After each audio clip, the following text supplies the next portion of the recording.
It don't matter the color of the skin, either woman or man, just let the case land. It's here, it's in safe hands.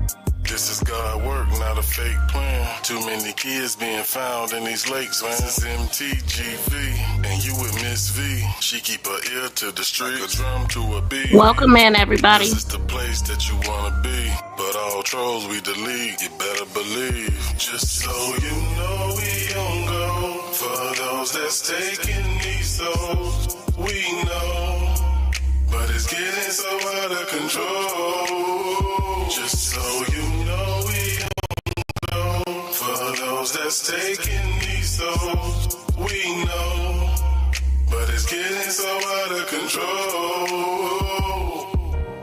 Thank you for tuning in to MTGV. Please smack that thumbs up. True Crime TV. Y'all know what it is, man. Team Vibe, Miss V. And make sure you hit that like button. Make sure you subscribe. And make sure you leave a comment too. Yeah. We're gonna see you on the flip side, man. What's up, everybody? Welcome in. Please drop down and let me know who's in the building. It's been about 4 days since we've been live over here, but I've been looking at a lot of stuff. So I'm gonna be going through a lot of different things. Number one, I see Susan Lorinz has been sentenced. Oh, that was just so funny. We're gonna be looking at the her sentencing. Let me know if y'all seen that. Good morning to Teresa. Grand Rising to Latasha Turt. Grand Rising to Street in the building. How y'all doing? Yeah, I missed y'all. It's been a minute, but I'm telling y'all, another thing that we're gonna be talking about, these white nationalists. They have started, they're talking about having their own little county or whatever. I mean, I'm sure it's probably bigger than that, but we're going to go through the videos that I was looking at earlier, and I'm just like, wow. You know what? I'm not going to even waste no time. I'm going to start with that, and I'm going to start in order how I seen it. So the first thing that I seen was the people of the town that's just finding out about these white nationalists. A Christian nationalist is what they call themselves. So I just want to say, like, pay attention, y'all, because I see a lot of nonsense on social media, a lot of gender divide, a lot of, you know, Kevin Samuels type stuff still going on that's further dividing people, us. Like, y'all got to pay attention to what's really going on. Like I said, these people are organized and they have connections that we don't have. So yeah, we gon' listen at what they talk about. And also, don't you think for 1 second that we are not studied. They study us. They always have. So yeah, let's pay attention to this, and I'm gonna be paying attention to the chat. That's the reaction from some Jackson County residents regarding efforts by out-of-state Christian nationalists to potentially remake their community. Good evening to you. I'm Carrie Sharp. And I'm Rory Johnston. Our chief investigative reporter, Phil Williams, first broke this story last week about the efforts to, quote, build a town in the county seat of Gainesboro. And that shocked the people who already live there. After giving residents time to digest this news, Phil went back to town about 90 minutes northeast of Nashville, this time to listen to the people of Jackson County. How are you? I'm good. How are you? As word had spread across Jackson County, a gathering of friends quickly turned into an impromptu town hall. Hey there. Hi. Some just came with questions. Do you want to sit there and I'm here if I want to? Others with deep concerns. We don't want one news story to portray something of Jackson County that we're not. Their concerns. We're building a town, right? We're building a community there. The white Christian nationalists led by podcasters Andrew Isker. Okay, so these are the guys right here that they have a podcast, and I this is my first time hearing anything about them. Let me know if y'all know about these guys already. But these are the guys that we're going to be talking about today. As far as this topic goes, we got about 3 or 4 of them that we're going to be going through. But to me, this was very disturbing. And, Emmett Till came up in their conversation, and you will see how they reacted to that. The laughter, how they said, something about having fun and all of this stuff. So the things that we've been talking about on this channel, the things that we've been pointing out, I mean, the obvious, like how we're being targeted. This is how it's happening. This stuff, see, by the time you find out about it, it's already too late. Like say for instance, like there's a something going on that, let's say there's a deal going on, and by the time you find out, it's probably too late, right? By the time they do commercials and all of that stuff on it, or by the time your friends tell you about it, it's already too late. So these people are way ahead of the game, and they organize with connections. So let's listen at the town.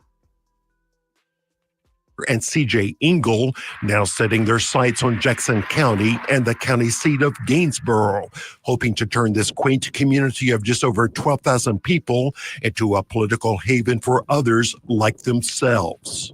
Did anyone have any sense about these people prior to this story?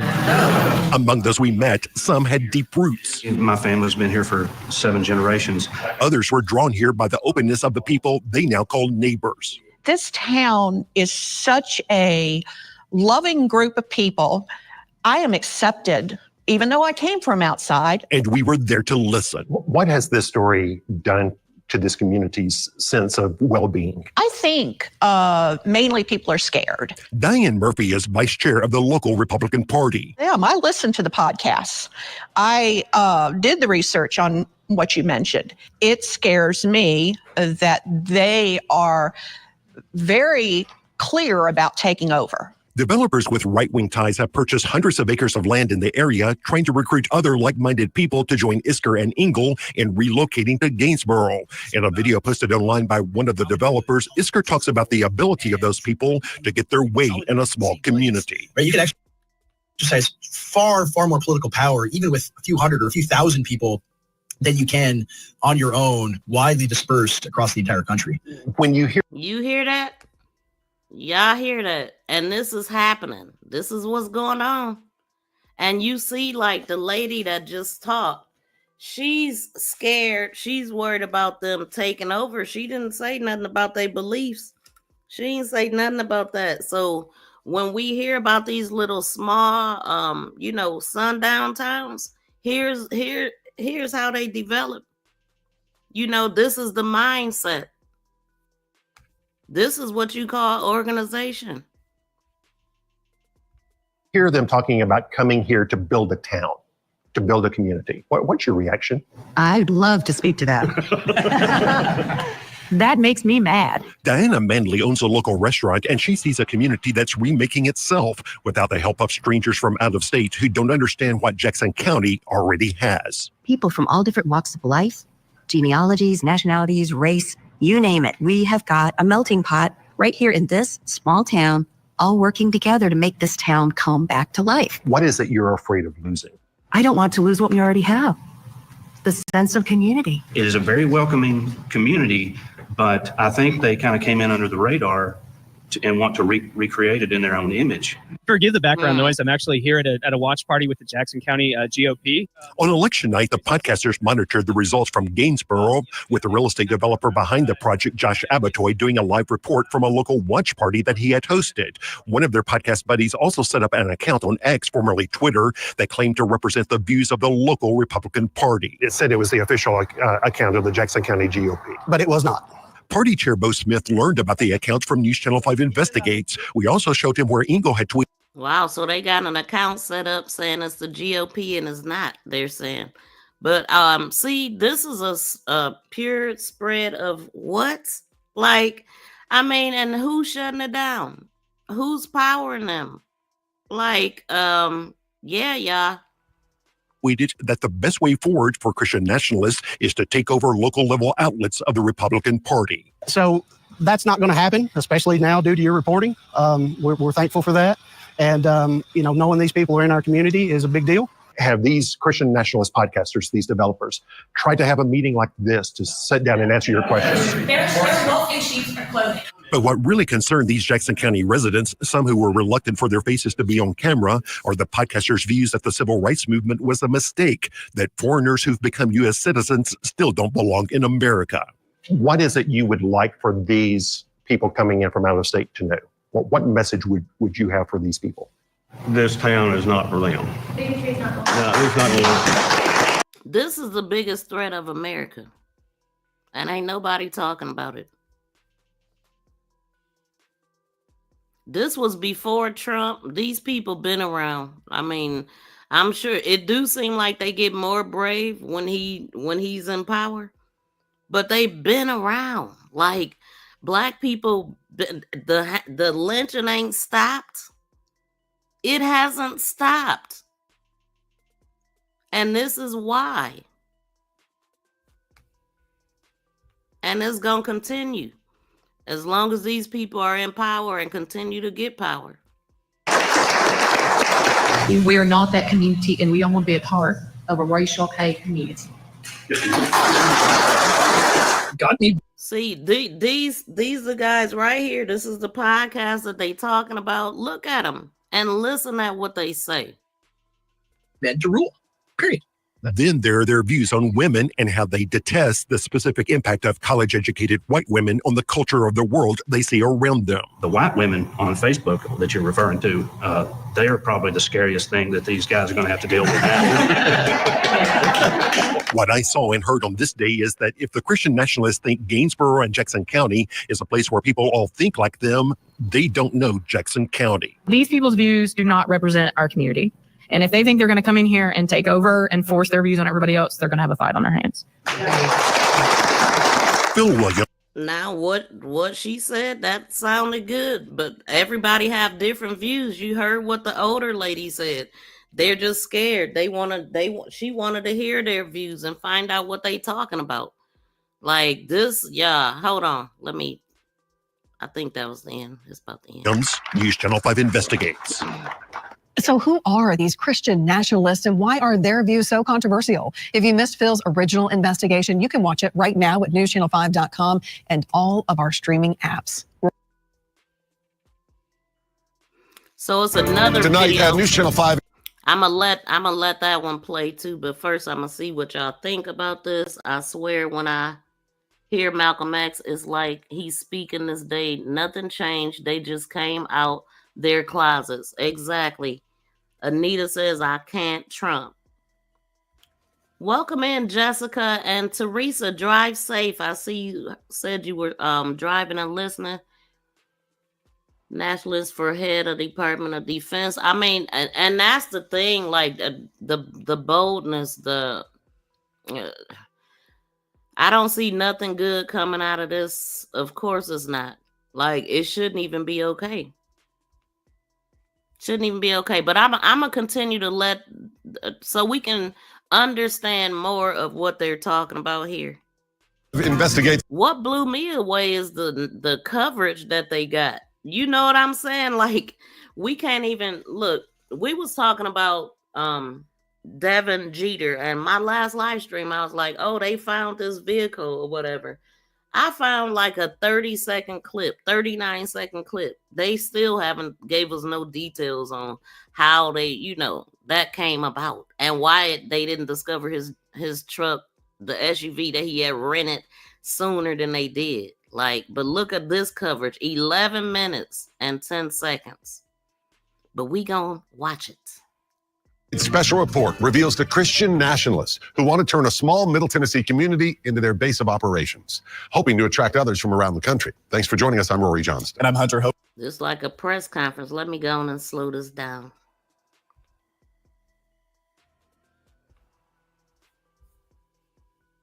Oakland, they are a group who says they want to go back to an America before the civil rights movement. Their desire is to deport legal immigrants, even if they want to make America great again.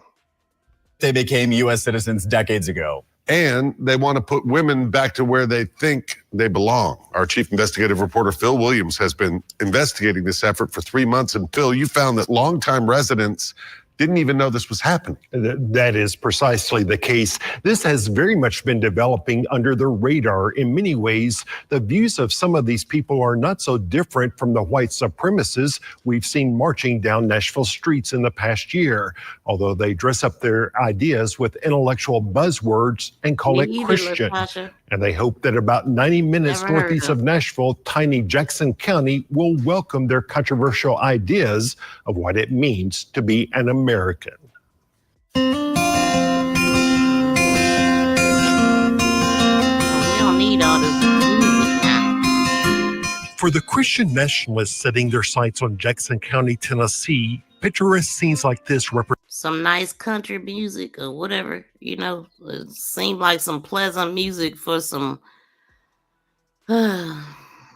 things that they have and some Emmett Till type things that they don't see a problem with.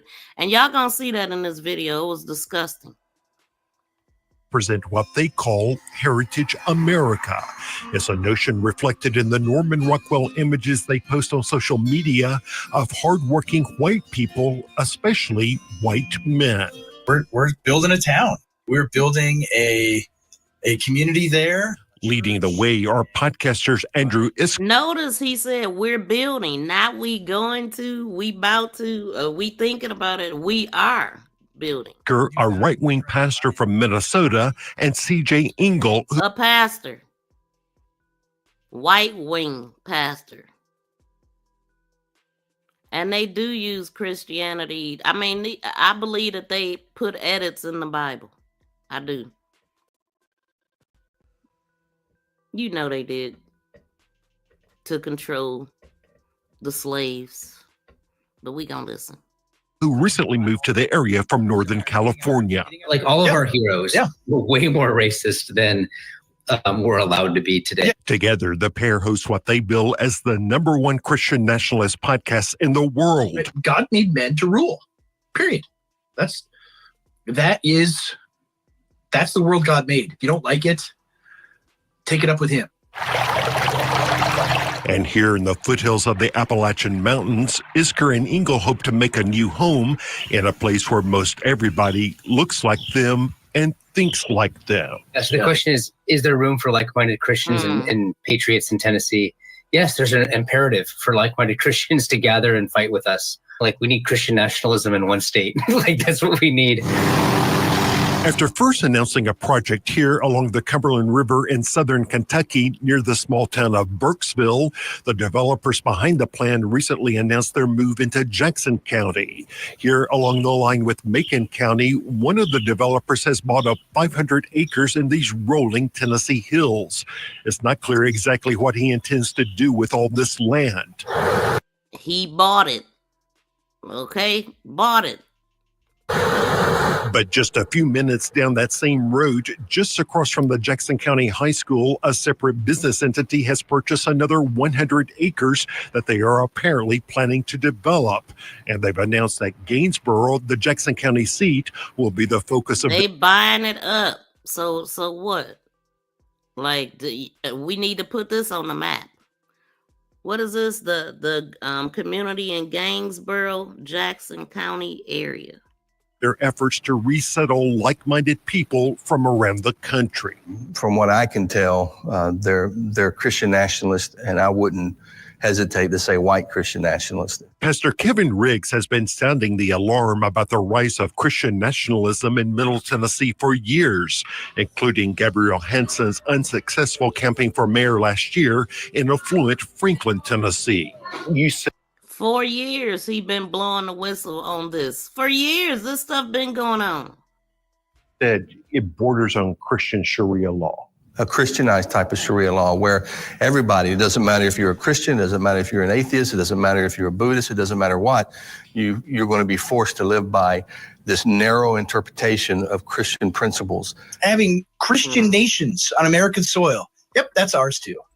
And these the people that we want. They gonna be in charge of all this. That's what they think. These people. Take it, right?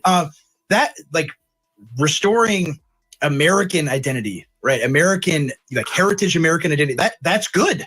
As Isker and Ingalls see it, the only people who have a legitimate right to a homeland here in the U.S. are those so-called heritage Americans, like the ones depicted in those Norman Rockwell images from the past. I would imagine in most of those Norman Rockwell pictures, there aren't any depictions of people who look like me. We showed Nashville pastor Chris Williamson some of Isker and Ingalls' own words, in which Ingalls says his concept of heritage America affirms the domination and preeminence of European-derived peoples, their institutions, and their way of life. It includes the blacks from the Old South, like Booker T. Washington, though it repudiates any instincts that some of them have to leverage their experience for the purpose of political guilt in our time. It also includes integrated Native Americans with the same stipulation. Although he adds that his term also includes the blacks of the Old South. According to them, if you are a descendant of slaves, you get to stay. So they're defining my legacy, my entire legacy, really on slavery. I get to stay, even though I was brought here against my will and treated horribly through chattel slavery for nearly 250 years, but that's my heritage. Even then, Ingalls writes that his acceptance of Black Americans is on the condition that they don't try to leverage their experience for the purposes of political guilt. Because really, you want to keep me in that place of inferior status with you. Buddha. I'm okay as long as I stay in line and accept how you define me. But these days of white men defining Black people, they're not happening anymore. I'm not going to debate the meaning of America with those that seek its destruction. The two Christian nationalists denounced the efforts of civil rights leader Martin Luther King and the civil rights movement in general with. So I definitely want to show this because the cases that we're going to be looking at after that, they have the same way of thinking. And when we ask ourselves, how does this stuff continue to happen? Because we're going to be talking about Brandon Durham, the cop that ran in and did what he did, despite the fact that the man called 911. He was there the day before and all of this kind of stuff, and no clothes on, just the obvious. It's ridiculous. These people like this, they join the police force. They're full of them. Ingalls saying you cannot have both MLK and Heritage America. You can't convince me Sean Grayson wasn't one. This guy that did this to Brandon Durham and all the other ones that, oops, my bad, or George Floyd, all of that. That was just bold, blatant in our face. And they told us, don't believe your lying eyes. Snipe any idiot that's talking stupid in the chat. And Isker declaring we should turn civil rights back to the states. They celebrate images of whites-only diners in the 50s, with Ingalls proclaiming the 1960s ruined everything. And they mock historical incidents like the kidnapping and lynching of 14-year-old Emmett Till. Yet they dismiss any criticism as people taking them too seriously. So too are Isker's objections to the Civil Rights Act, his dismissiveness of the Emmett Till murder, and the broader racial views. Yeah. Look how funny it is to him. And listen at what they say. Well, that's funny. That's funny because that whole controversy was entirely a meme controversy.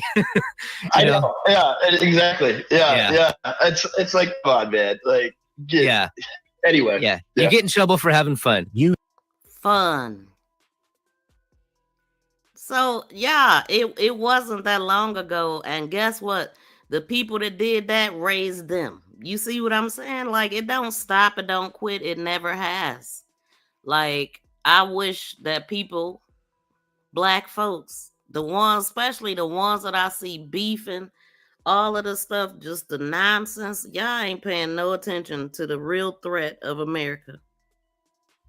You have done nothing but disguised white supremacy in the guise of Christian nationalism. So call it what it is. It's white supremacy.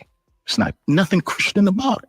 Earlier this year, Engel, to mark the beginning of Black History Month, They always operated through Christianity, right?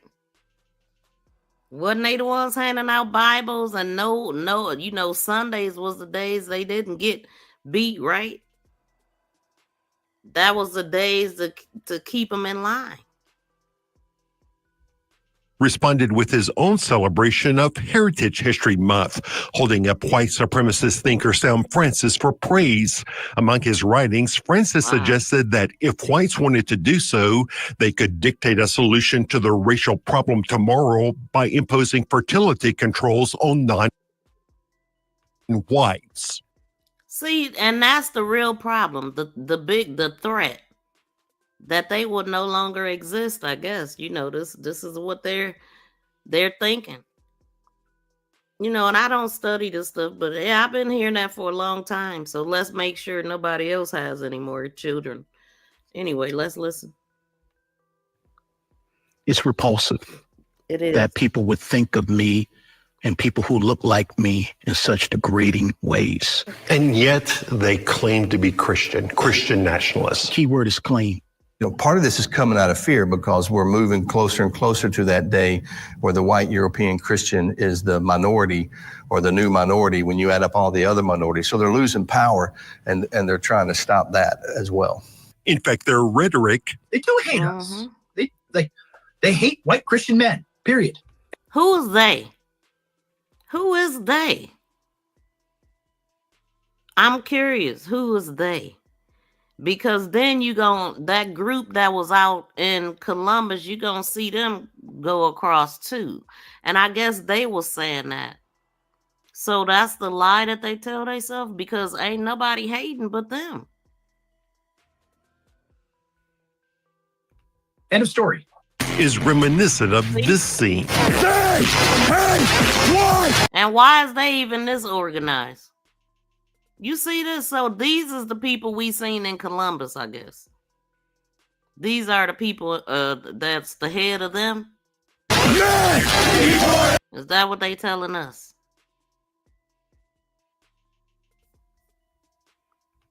This is absolutely ridiculous. Why is this even okay?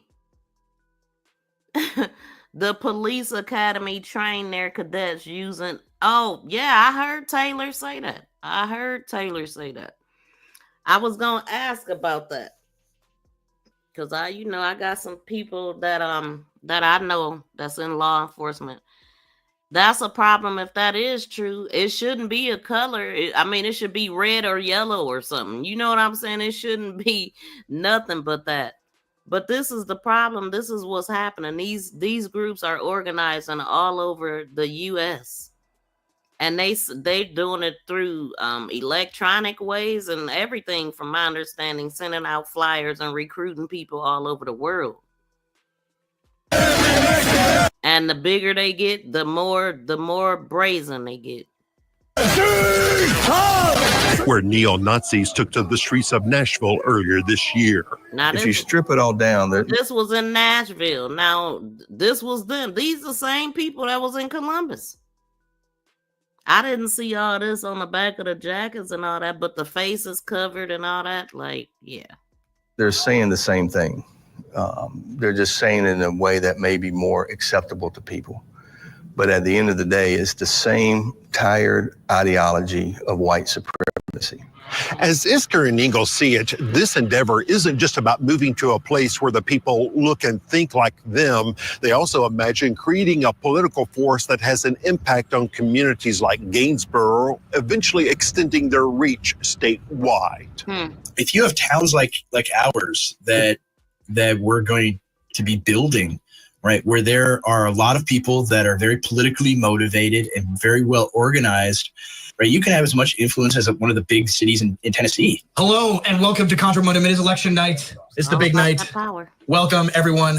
And on election night, the pair hosted a nearly 9-hour podcast from Gainsborough. Oh, there you go. 9-hour podcast. Where was they streaming from, I wonder?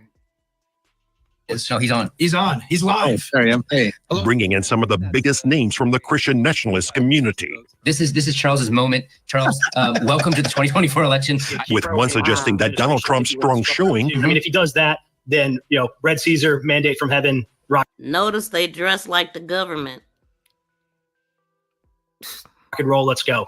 Might clear the way for the authoritarian Red Caesar they hope will rise. I don't want to be a gloom and doom type person. My hope is still in Christ.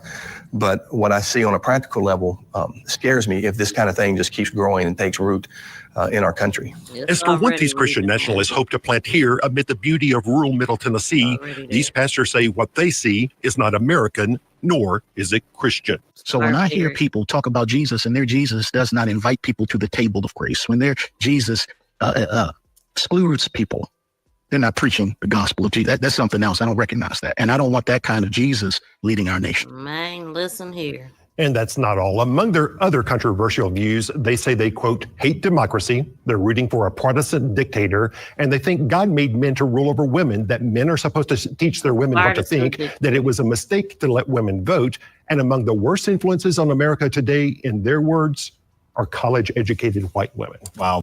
So this is what they meant by make America great again? This is what they meant? Hold on. What are you talking about, college? Hold on. The worst influences on America today, in their words, are college-educated white women. Wow. I know you tried to... The worst influence is they own white women. But I'm sure they won't find them hanging from nobody's trees. You know who takes the butt of all of this? Yeah. Yeah, the two of them to sit what we've been talking about. down with you, get their side on camera, but it appears they weren't interested. No, not at all. Both of them responded with defiant statements, essentially saying that Donald Trump's election shows that the media doesn't matter anymore. CJ Engel says his views are motivated by his understanding of American history and what he calls his love of country. We've got their full statements at News Channel 5. Let people look at them and decide for themselves. Perhaps his misunderstanding, we should say. We know you'll be watching them. Absolutely. I think there's more to come. Very interesting. Very, very, very interesting. That breaking news tonight is out of Marion County. Some nationalists. Within the last hour. This lady right here and her acting. But yeah, y'all, shout out to Frugal Mama. Yeah, it's not okay at all. But did y'all know all of the stuff was going on? I definitely, when I seen this, I was like, I definitely got to bring it to y'all. Some of y'all may be aware, but a lot of us are not, are not aware at all on how they're organizing, how well they're organizing. I mean, just to hear, I heard about some type of medical clinic being set up with through these people. I talked about it in one of my last videos. But yeah, it's beyond what we're thinking and beyond our reach. Like, they got connections, they got money, they got people pulling for them. You know what I'm saying? Thousands of people organizing, putting their money together, making this happen. Yeah, all that is going on right under our nose. So I don't know if y'all know about old Susan here, but I recently brought her up because she goes right along with everything that we've been looking at.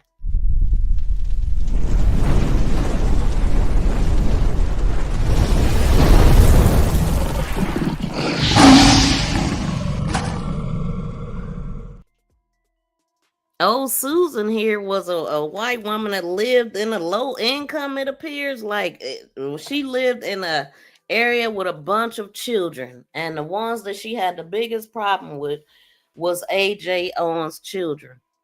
AJ was in her 30s, lived across from Susan, and Susan did everything in her power to make their life miserable, and to the point where she decided to fire through the door, unaliving their mother. And so we're going to listen and we're going to watch her sentencing here. But we're going to remember Susan Lorincz. Oh, yeah, I followed this case. I got a whole playlist if you want to catch up. Or a judge sentenced Susan Lorinz to 25 years in prison for shooting and killing her neighbor in Ocala. And I do want to say I'm disappointed that she only got 25 because she was looking at 30. And I don't know why they knocked off 5 years. This all happened in 2023 after a confrontation over AJ Owens' kids playing in Lorinz's yard. Tonight, the victim's family says they can finally start healing. They wasn't playing in her yard. She lived in an apartment, and then she didn't own a damn piece of that yard out there.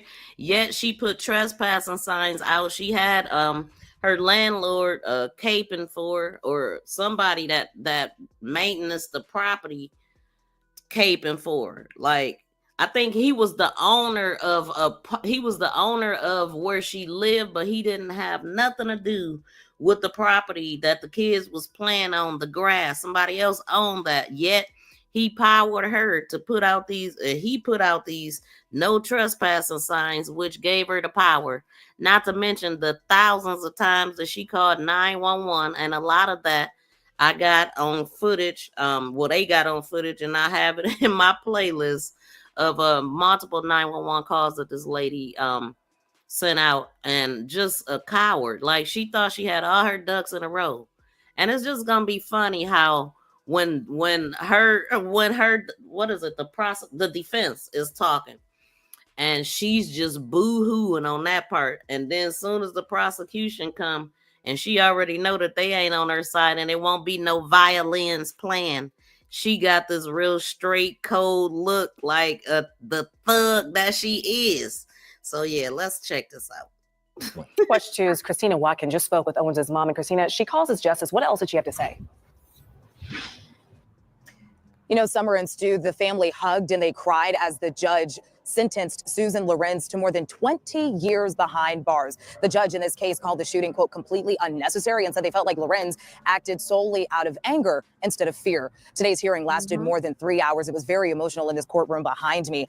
The deadly shooting happened on June 2nd of 2023, that deadly encounter right in their Ocala neighborhood. During that hearing today, Owen's mother spoke extensively about her 4 grandchildren, who she says are 3, 7, 9, and 12. She's now raising them since their mother is gone. Owen's mom said even though the judge did not give Lorinz the maximum sentence of 30 years, she says 25 years is justice. This shooting, this killing, this death of a mother, a daughter, a friend should have never happened. But we got justice today. And now we truly can forge ahead on a journey of true healing. It has taken over my life. Every hour of the day. So that was AJ Owens' mom just minutes ago. After she gave that first impact statement today in court, the defense called 5 people to speak for Lorinz, including 2 friends, a pastor, her sister, and a psychologist. We also heard from Lorinz herself for the first time since detectives interrogated her, and she offered this apology to the victim's family. What? I didn't even know she was going to speak. Now, Ajike's mother feels like it's justice, and that's great. And I'm happy that they feel that way. To me, it's just she shouldn't have got nothing taken off. Like, why couldn't she just got the whole 30 like she should have? Okay, she literally could have unalived one of AJ's children that was standing right next to her. You know, that was her plan. She had it aimed right at her heart. She knew exactly what she was doing. She was waiting. Go get your mother. Go get your mammy. I'm sure she wanted to say. Calling them monkeys and ingers and all ingers with a hard gur. Throwing skates, iPads, and all of this stuff. Taking recordings and stalking them while they play outside because she didn't want to hear them playing. But you live around a bunch of children. You should have been rich. I wonder how's the noise for you now, Susan? I just wonder how silent is it now, Susan? Like, Karen, like, come on. Knock it up.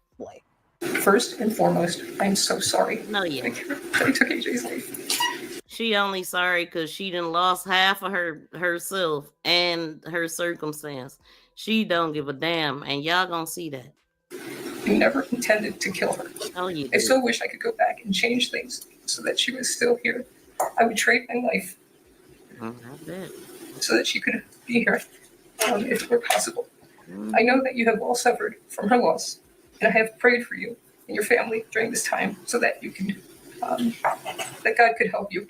Oh, so we supposed to believe that she P-R-A-Y praying. She was P-R-E-Y praying on them kids for a long time.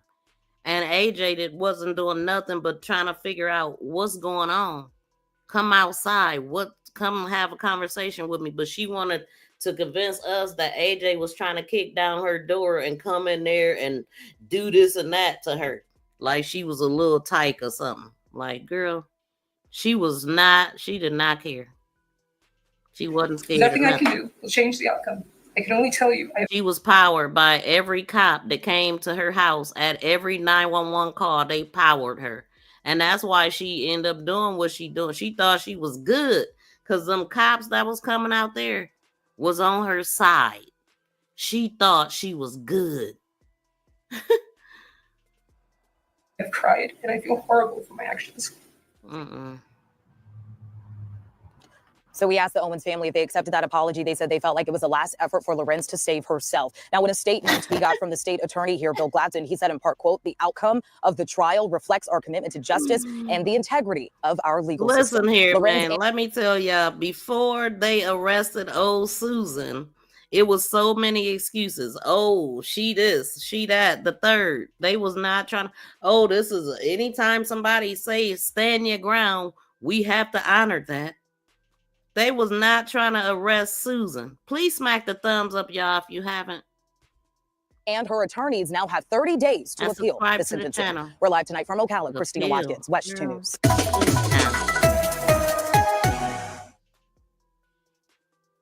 Now, folks, we want to take you to Florida now, where the sentencing phase in the knocking neighbor shooting trial is underway. In August, the jury convicted Susan Lorinz of shooting and killing her neighbor, Ajike Owens, back in June.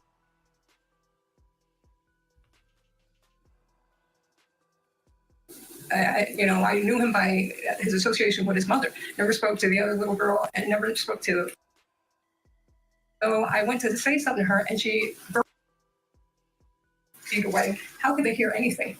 So I don't understand. Sorry. And that quickly. And so I was terrified of this woman, literally terrified. Out of my hands. Finally, I had to, capabilities. The first time I encountered this, it's progressing faster. So it looks like I'm going through Vaseline on my lens. And it was November 2022. I felt the door tore. I was leaking cerebral spinal fluid from my spinal cord actually healed onto my actual spine. So when they went to do the correction.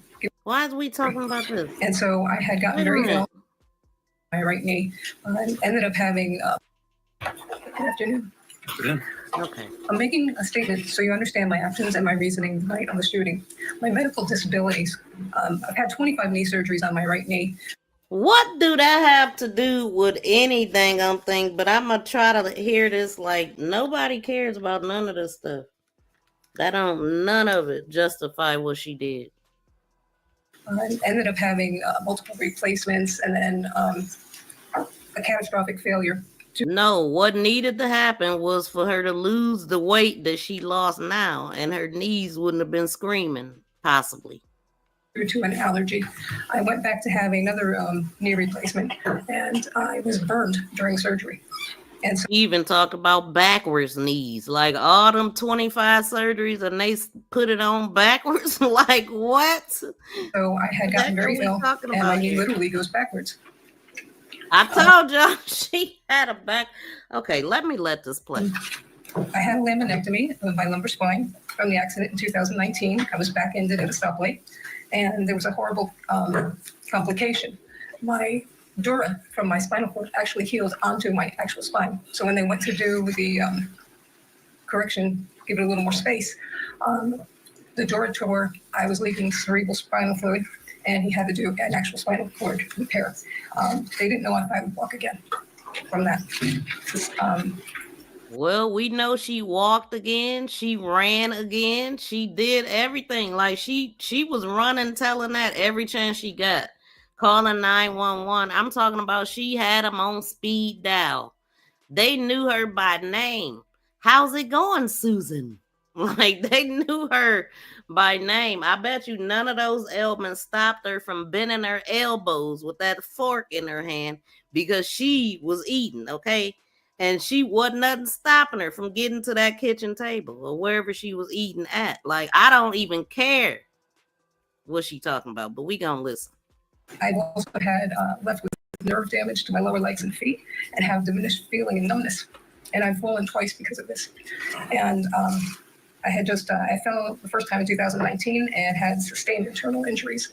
I had bruised my lung. I had gotten a ganglion cyst on my right wrist. The second fall was November 2022. I fell because... Dang, it sounds like she got a beat down because God already knew what she was going to do. I walked into a bathroom, the light was supposed to come on, and it never came on. And there was a toilet paper roll with the actual cylinder inside. And so it rolled out from under my foot, and I fell backwards. And I had torn my rotator cuff. Wait a minute. Did she just say a toilet paper roll rolled out? She's rolled over on it and broke something. Wait, did she say that, y'all? I ain't heard this one. Hold on. What? Is this going fast? I might need to slow this down for old Susan. She giving us her whole medical history. We might miss something here. Right wrist. The second fall was November 2022. November of 2022. What happened? I fell because I walked into a bathroom. The light was supposed to come on and it never came on. And she walked into the bathroom. The light was supposed to come on and it never did. There was a toilet paper roll with the actual cylinder inside. And so there was a toilet paper roll with the actual cylinder. Wait. Rolled out from under my foot and I fell. It rolled out from under her foot. Backwards. And I had torn my rotator cuff. It rolled backwards, so she tore her rotation. Her what?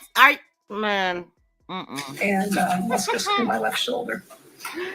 Her back and her shoulder over a toilet paper roll. Wouldn't you have just stepped on it and it smashed? Was it made of steel or was it the actual thing that helped? No, she said the toilet paper roll. Now, is she talking about the little cylinder inside the toilet paper roll, or is she talking about the thing that holds the toilet paper roll? Either way, Susan. Good Lord, you're dramatic.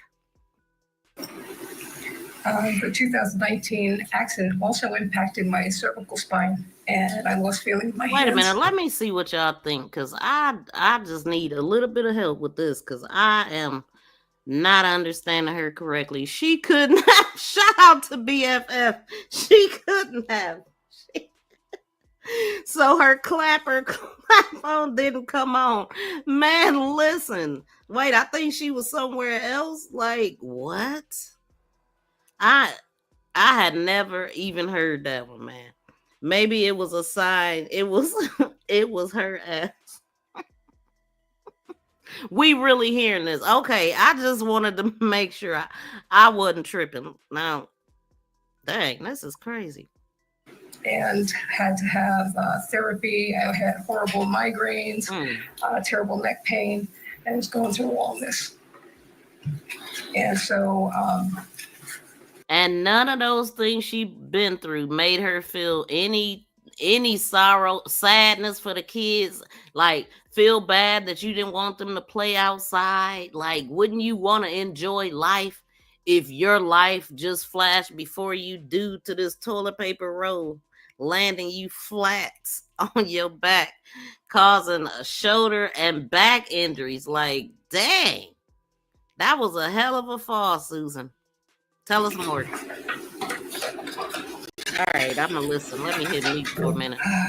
I also have cataracts in both eyes. And cataracts? My left is progressing faster, so it looks like I'm going through Vaseline on a lens.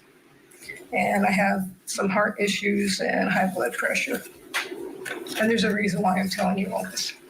I'm waiting on that reason. That we hear. I have carpal tunnel in both hands and muscle loss and diminished gripping capabilities. The first time I encountered Miss Owens was February of 2022. I was about 7 weeks after the neck fusion. And she basically attacked me. And she threw the sign at me, and I thought, what? February of 2022. That's when she first came in contact with her. And this happened, what, June of what year? 2023, I think. But yeah, y'all hear this. She still has no remorse. Listen at her talk about AJ. She still don't have no remorse. Okay. Why she talking about she's sorry and all that at the end? Is going on here. I didn't expect to be confronted like that. And I had a huge red scar on my neck at that point in time. What? Okay. Anyway, there's a sign she's talking about, the trespassing signs, the ones that wasn't never supposed to be put out there. And, that was AJ still defending herself. But all she did was picked up the sign and said something. She picked it up and flung it over her back. And allegedly, it hit her leg. But this is a paper sign, right? Ain't nothing wrong. Wasn't nothing wrong with this woman. Everything that happened, everything that AJ did was all provoked by her from messing with her kids. And she's screaming at me, and she keeps coming closer and closer and closer. I'm backing up, and then she's trying to rip the cell phone out. But she don't get to the reason why she was doing that. What did you do that time? Did you tell her kids to go back to Africa that time? Or did you call them an anger that time? Which time was it? On my hands. Finally, I had to, say, you're trespassing, you really need to leave. And why did they silence her? I still have the red overshoot.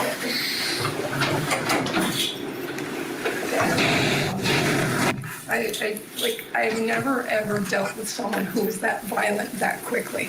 Oh, and my so God. I was terrified of this woman. Literally.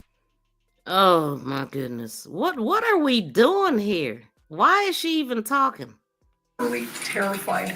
I've never had anyone, the first time I've met them, throw something at me and get so physically abusive. And sorry.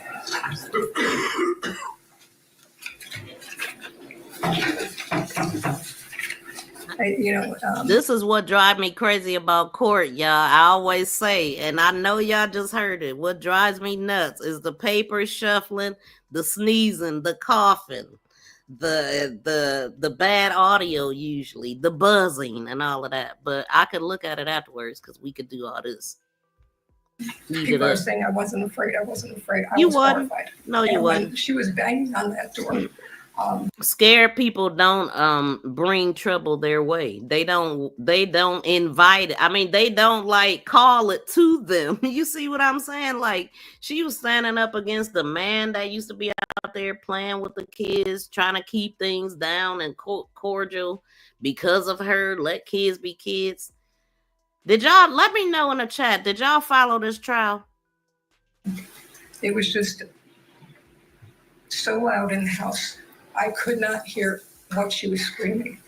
And then I found out the children, who said they were right there, actually were around the corner of the apartment, over 100 feet away. She just said it was so loud in the house, I couldn't hear what she was screaming. What are you talking about, lady? How could they hear anything? So I don't understand. And the prosecutors knew the children lied. They found the children in the lies. They said I threw skates and I hit them. That never happened. The prosecutor knows that didn't happen. That's why the charges were dropped. I've just if she didn't throw skates, she threw an iPad, but she threw something. It was the skates though. They collected skates. I didn't see them collect the iPad, but the skates was right there. I believe it. Flummoxed about this whole case. I don't understand. I understand I have PTSD. This woman kept coming after me. I had approached her because I was watering my plants, and she's going, "Oh, there's a crazy old white lady," and I'm like, "You can't just no lies told, no lies detected. Go around saying someone's crazy." I mean, it was insanity. So I went to say something to her, and she verbally attacked me again. She's like, you've been calling my kids racist names and stuff. And I said, no, ma'am, I have not. She lying? She lied. Where did she get that from? She got that from her children. This is the kind of stuff that this lady was doing. And every time she opened her mouth, she don't do nothing but tell on herself. Like, her kids was coming back to tell her the stuff. So, and if all she had to do was just leave those kids alone and let them play. But what it is, she didn't want to hear no sounds, nothing. She wanted complete silence, blaming it on she worked. I work from 9 to 9 and I sleep from 9 to 9. Like, well, sound like you need to get a mansion where nobody, soundproof, where there's nobody around you. But your money, you got beer money and you want mansion privacy. Like, make it make sense. And she kept getting. Now you got screaming, hollering, fighting, amongst all the other conditions in prison. Angrier and angrier. The more I said no, the angrier she got. So finally I said, I was terrified. I mean, she went from a very relaxed position to the position here. I could see her neck veins starting to bulge. Her pulse was really getting, fast. What? And I'm thinking she's going to beat the Her hell. what starting to bulge? Her neck thing. Her what? I could see her neck veins starting to bulge. Her pulse was really getting. I never even knew that was a thing. Like, I never even heard nobody describe something about somebody's neck because they was getting angry. And I don't even know what she said, but it did make sense to me. Fast. And I'm thinking she's going to beat the hell out of me right here in the street. So I said. And that's why you continue to call her kids Ingers and throw their stuff and tell them to go get their mama, right? Because you was so scared. Listen, I'm sorry if that's what you think I said. I'm very sorry. I don't mean to offend anybody. She is such I didn't a say liar. it, but I'm sorry. I mean, I went to really walk don't away. understand why she doing all this talking. I mean, the trial is over, right? Is this a repeat of something? Maybe I'm looking at the wrong thing here. And she's following 1 foot behind me the whole time to my apartment till I slammed the door in the face. Again, never had anyone do anything that aberrant in my life.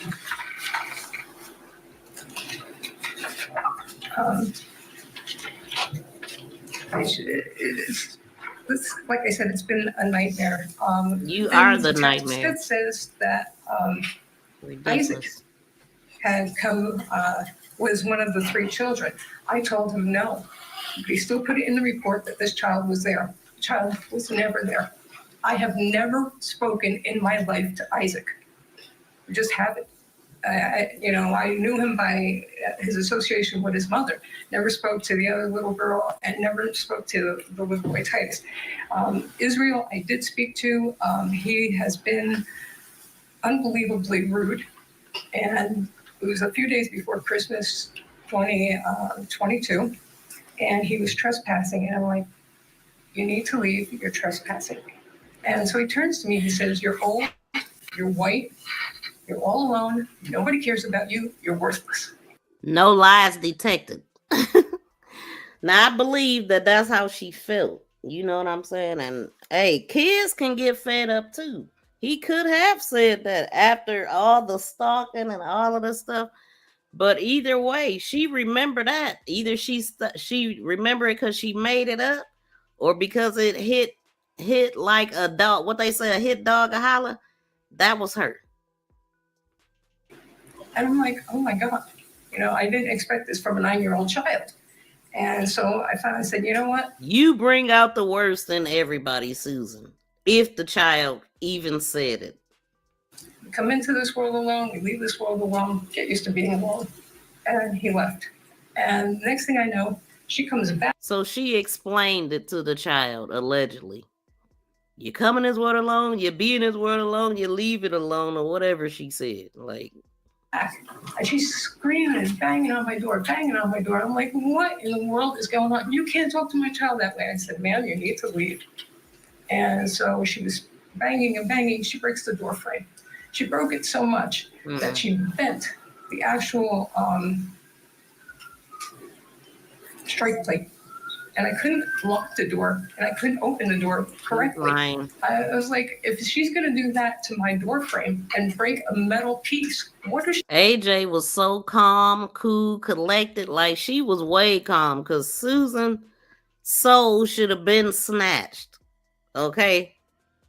So she did all of that thinking, setting up a whole what they call it? Yeah, stand your ground narrative.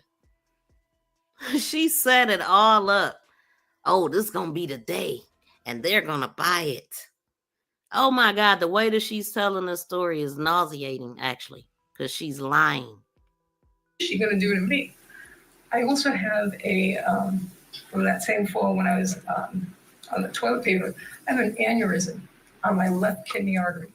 We need to take that break now. When we come back, we hear the rest of her. She need to take a break from all this lying. I guess we do need a break. Plea for leniency. Keep it here on your Get out front of row here. seat This her to plea for justice. leniency.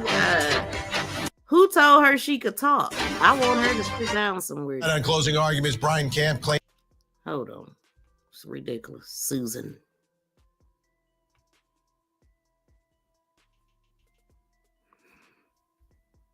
We want to get you back now to the sentencing phase in the knocking neighbor shooting trial. In August, the jury convicted Susan Lorinz of shooting and killing her neighbor, Ajike Owens, back in June of last year. Lorinz is wrapping up her plea for leniency to the judge, really going back through everything and why it happened and how it happened. Why? Let's get you back inside the courtroom.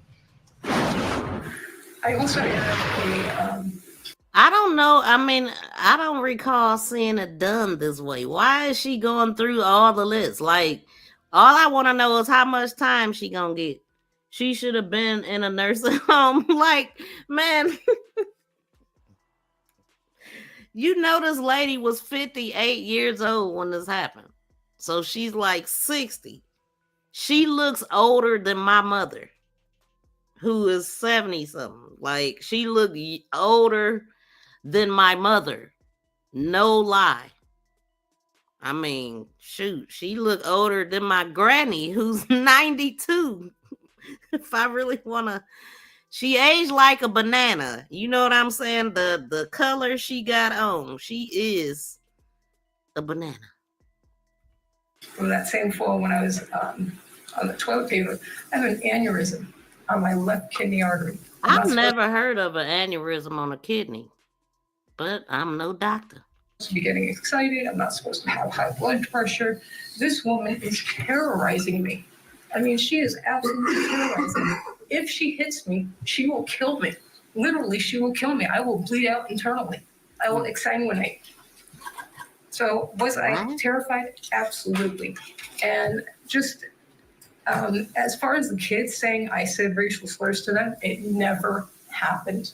Oh, yeah, we believe that. Now, look at Susan.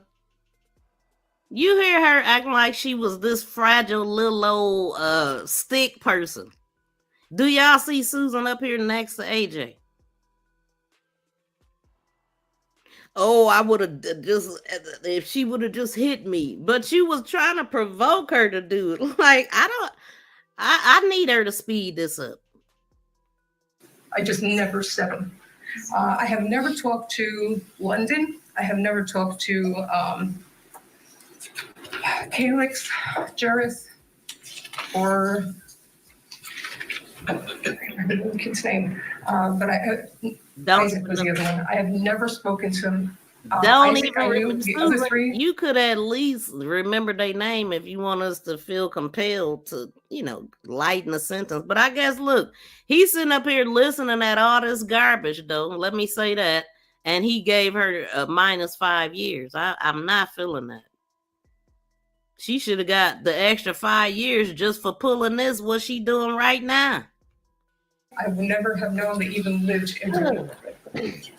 As far as the child Israel's concerned, he said I called him a slave. I have never called anyone a slave in my life. Not an adult, not a child, just something I wouldn't do. And to say that I called him the N-word is ridiculous. I've never called anyone the N-word. And I don't know where he's getting this from. I don't understand. I was married to a non-white man. Was he black, Susan? He's actually Middle Eastern. Okay, that ain't black. Like what? I mean, what are we talking about here? She couldn't look. She must don't have that one black friend, so she went to Middle Eastern. What? Like, now that's a new one. That right there, I have not heard that one before. I was married to a non-black man, and where he at now? You ran him off, I bet you. You probably called him Engers. You know what I'm saying? What about your black friend? That's what we used to hear. Skin. Susan didn't have one. That's why she couldn't tell us. Why are they muting us? What is going on? I would never do that to a child, ever. It's such a lie. I sang professionally in New York. I did jazz and the blues. I sang for Charles Gamble, Ernie Susser, and I had voice coach Jim Gassett, who had people in Dreamgirls, Miss Saigon, Les Mis, and I sang with Larry Woodard from the Metropolitan Opera. Larry is black. Charles is black. Our pianist was black. Most of the girls who sang the blues and did jazz, all black. I never had a problem with a black person in my life. This is not about race. Wait a damn minute. Wait, how old was this story she just told? Did y'all hear her? Hold on. She didn't have that black friend that they always like to let us know they got. Like, that's just like, come on, everybody do that. Y'all stop doing that, okay? Just because you got a black friend don't mean a damn thing. Your grandfather probably had black slaves. I mean, that's probably what she wanted to say. Well, my grandpa, he had a couple black slaves, and they was nice to me. What the hell do one got to do with the other? Now, what is this about this black wait. Race. And I actually love children. I have taught horseback riding lessons, dressage and hunter equitation. I've taught swimming at summer camp. I was a big sister for Big Brothers Big Sisters. And if it wasn't for having cancer, I had uterine and ovarian cancer in my 30s, I would have had my children. And it's one of the reasons I have a problem with a black person in my life. This is not voice coach Jim Gassett, who had people in Dreamgirls, Miss Saigon, Les Mis, and I sang with Larry Woodard from the Metropolitan Opera. Larry is black. Charles is black. Our pianist was black. Most of the girls who sang the blues and did I sang professionally in New York. So she want us to believe that she sang professionally in New York. What was she singing? I wonder. Did jazz and the blues. I sang for Charles Gamble. Jazz and blues, and she sung for Charles somebody. Ernie Susser. And I had voice coach Jim Gassett, who had people in Dreamgirls, Miss Saigon, Les Mis. And I sang with Larry Woodard from the Metropolitan Opera. Larry is black. She sang with Larry in the opera. So, see, this is the one story that she got about a black person. This tells you, like, she would never have resorted to this story if she had other black stories that she could tell. So this is her black story to let us know, see, I don't have no problem with black people. Charles is black. Our pianist was black. Most of the girls. Charles, penis, Larry, what's his name? Who sang the blues and did penis or peanut? I'm confused. Like, what? Jazz, all black.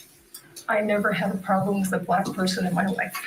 This is not about race. Oh, she really proved that. Boy, I tell you, didn't she prove that with that one?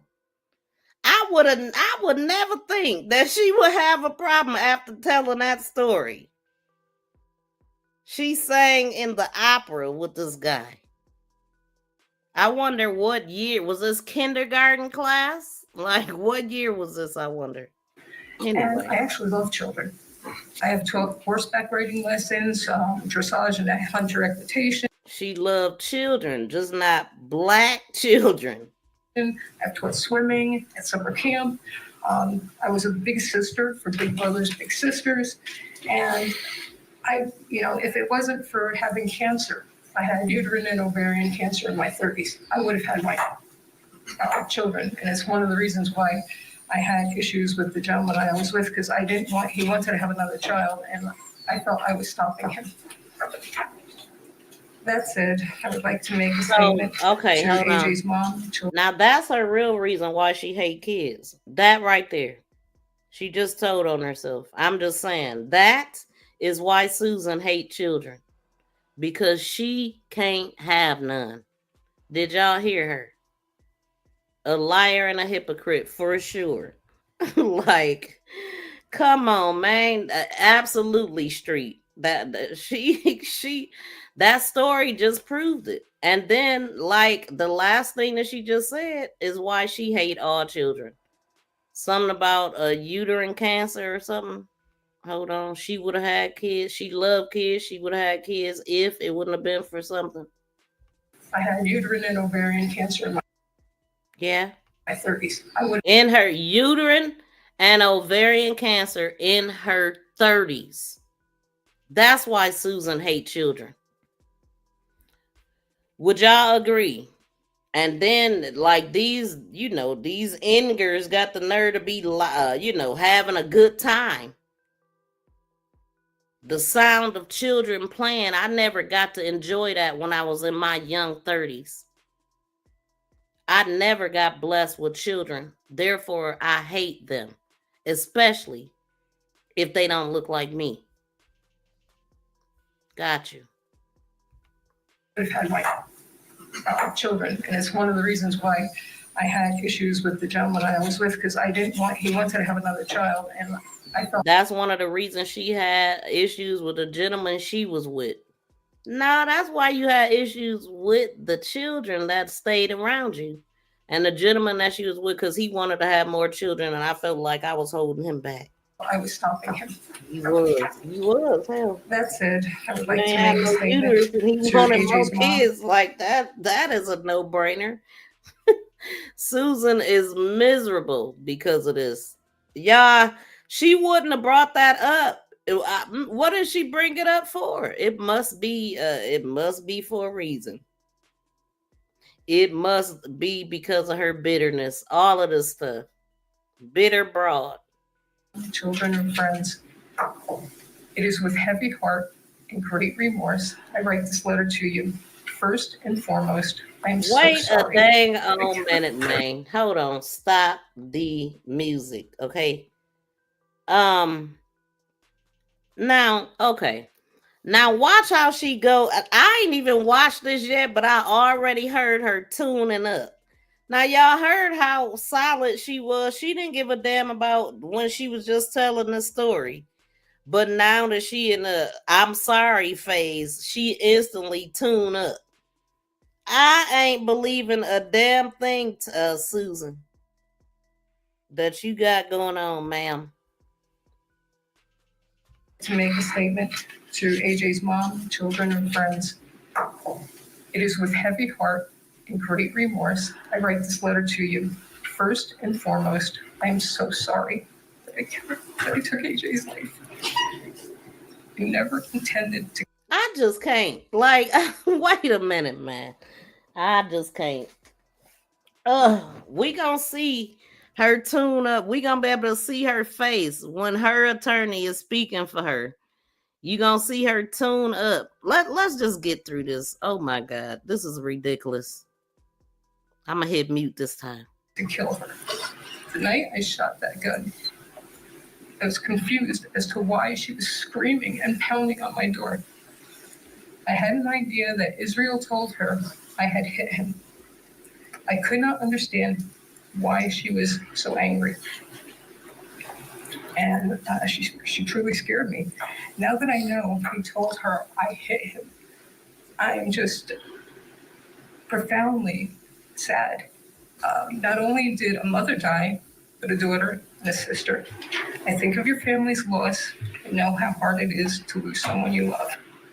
How being able to see that person, look at that person, or just talk to that person is such an empty feeling. I so wish I could go back and change things so that she was still here.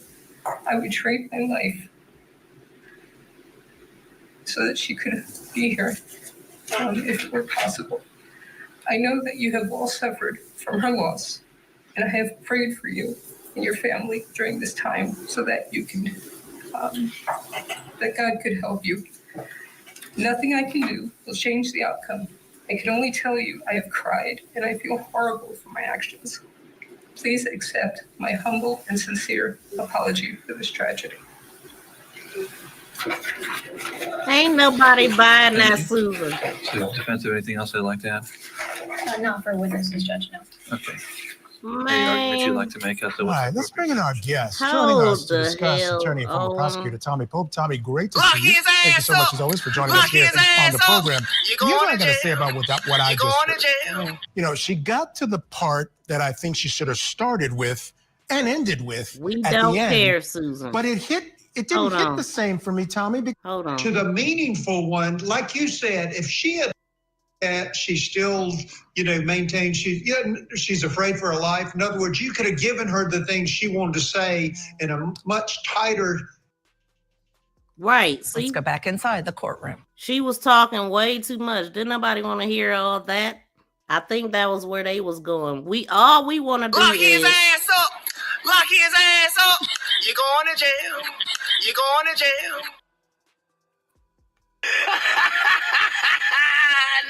Nanny boo boo. Lock his ass up. Lock his ass up. You're going to jail. You're going to jail. Lock his ass up. Lock his. Yeah, Susan had that mic for way too dang on long. Now let's watch her other Oscar performance. Like, she is miserable and she is right where she belongs. But yeah, let's go. 3B and 3E specifically. So just briefly, Judge, we heard from Dr. Castillo. Susan lost so much weight. You know what I'm saying? Like, the woman went in 58 and she looks, man, she looked really old to me. I'm not going to even lie, because she looked older than my mother. I'm going to say 78. You know what I'm saying? Like, my mother, not even she in her early 70s, and she looked way younger than Susan. I'm just saying. But look at her face as the woman speaks. Look at her. She tuning up. She getting ready to let y'all know how fragile and how fragile she is and innocent. Susan don't mean she's harmless. She would not even harm a mosquito that's biting her. I mean, obviously, she testified that Susan Lawrence suffers from chronic PTSD that's not related to substance abuse or addiction, and she's very amenable to treatment in regards to medication and therapy. Ms. Lawrence has had a hard life, and all the traumatic experiences that she damn sure looked like she had a hard life. I'm telling you. But she looked like this when she went in, though. You know, this picture right here. She wasn't giving a damn. She didn't have no remorse on her face. Let's listen. Has dealt with leading up to this incident affected her capacity to appreciate the criminal nature of her conduct due to the chronic PTSD. In regards to 3C, we heard testimony during the trial from the state's own witnesses that, unfortunately, Ms. Owens did come to Susan Lawrence's home that night, and multiple state witnesses testified that she was banging on the door. Get up. Knock it off. Look at him playing right into it. I mean, wasn't she just big and strong talking? Like, this woman is an actress. Less or aggressively. Susan Lawrence. Boo-hoo-hoo. Poor Susan. Has absolutely Poor Susan. no prior criminal record whatsoever. By all accounts, from the No, witness y'all gotta testimony here today, she understand. was This a productive. woman has gotten on my nerves. I'm talking about this whole trial. I could not wait for her. All of the stuff, because I watched all this body cam footage and all these 911 calls that this woman like, check out my playlist, y'all. Y'all gotta see this woman in action, then you will understand why I'm acting this way. Member of society and has been almost her entire life. She fired one single shot through a door. So it's the defense's position that this was committed in an unsophisticated manner, for which she has shown remorse. I think throughout the trial testimony regarding the letter that Susan had wrote to the children during her interviews, as well as the statement that she has made here today, I think it's clear that she shows remorse for what happened. Based on all the testimony, we would ask the court to depart from the sentencing guidelines and sentence her to, I think it's 538 days credit time served and probation, so that she can get the mental health treatment that she needs as a condition of that. That's all that I have, Judge. So your recommendation is probation? Yes, sir. Credit for 538 days? That's correct, Judge. Is this lady serious? Is she serious? Is there any, from the state, is there any mandatory minimum fines, fees, sentences that apply? Now, I want y'all to pay attention how quickly Susan's face go from this old, fragile, little old lady to this thug. You know that one that one meme that used to, like, you just drop down some sunglasses, drop down a thug necklace, thug life. That's her. As soon as, watch this, y'all gonna see how her whole demeanor change. Her whole face changes. All of a sudden, she's hard again. No mandatory minimum. Okay. Yes, sir.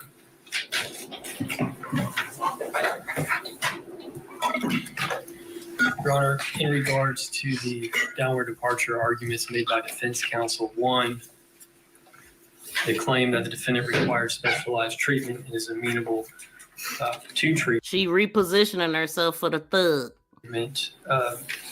The state would argue that the defendant's PTSD diagnosis was not the cause of this shooting. We've heard testimony today, and it seems that the area of the defendant's social functioning has been affected. She like, he tell it on me. You were supposed to stick to the code. What is wrong with you, man? By her reported PTSD, the most is her ability to form close relationships. That's not the type of behavior involved in this case. The defendant's worst period of PTSD symptoms were when she was in her 20s. That's about 40 years ago. The defendant has only reported seeking help for PTSD twice in her life that we know of, one in the 80s and one approximately 5 years before this incident. But there's no treatment notes. Just a 4-page document is the only information we have. The defendant, we've heard that she's quit treatment. Wait a minute. He said she ain't had PTSD in 40 years. He said that was in her 20s. Like, look at her. Look how she looking at him. Like, boy, you wasn't supposed to go against me. We were supposed to get off on, what was it? Stand your ground. Even though I started all this, provoked it all, set it up.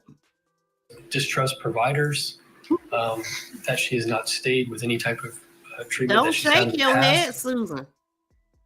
Susan shaking her head. Oh, wee girl. And so Miss Banana herself.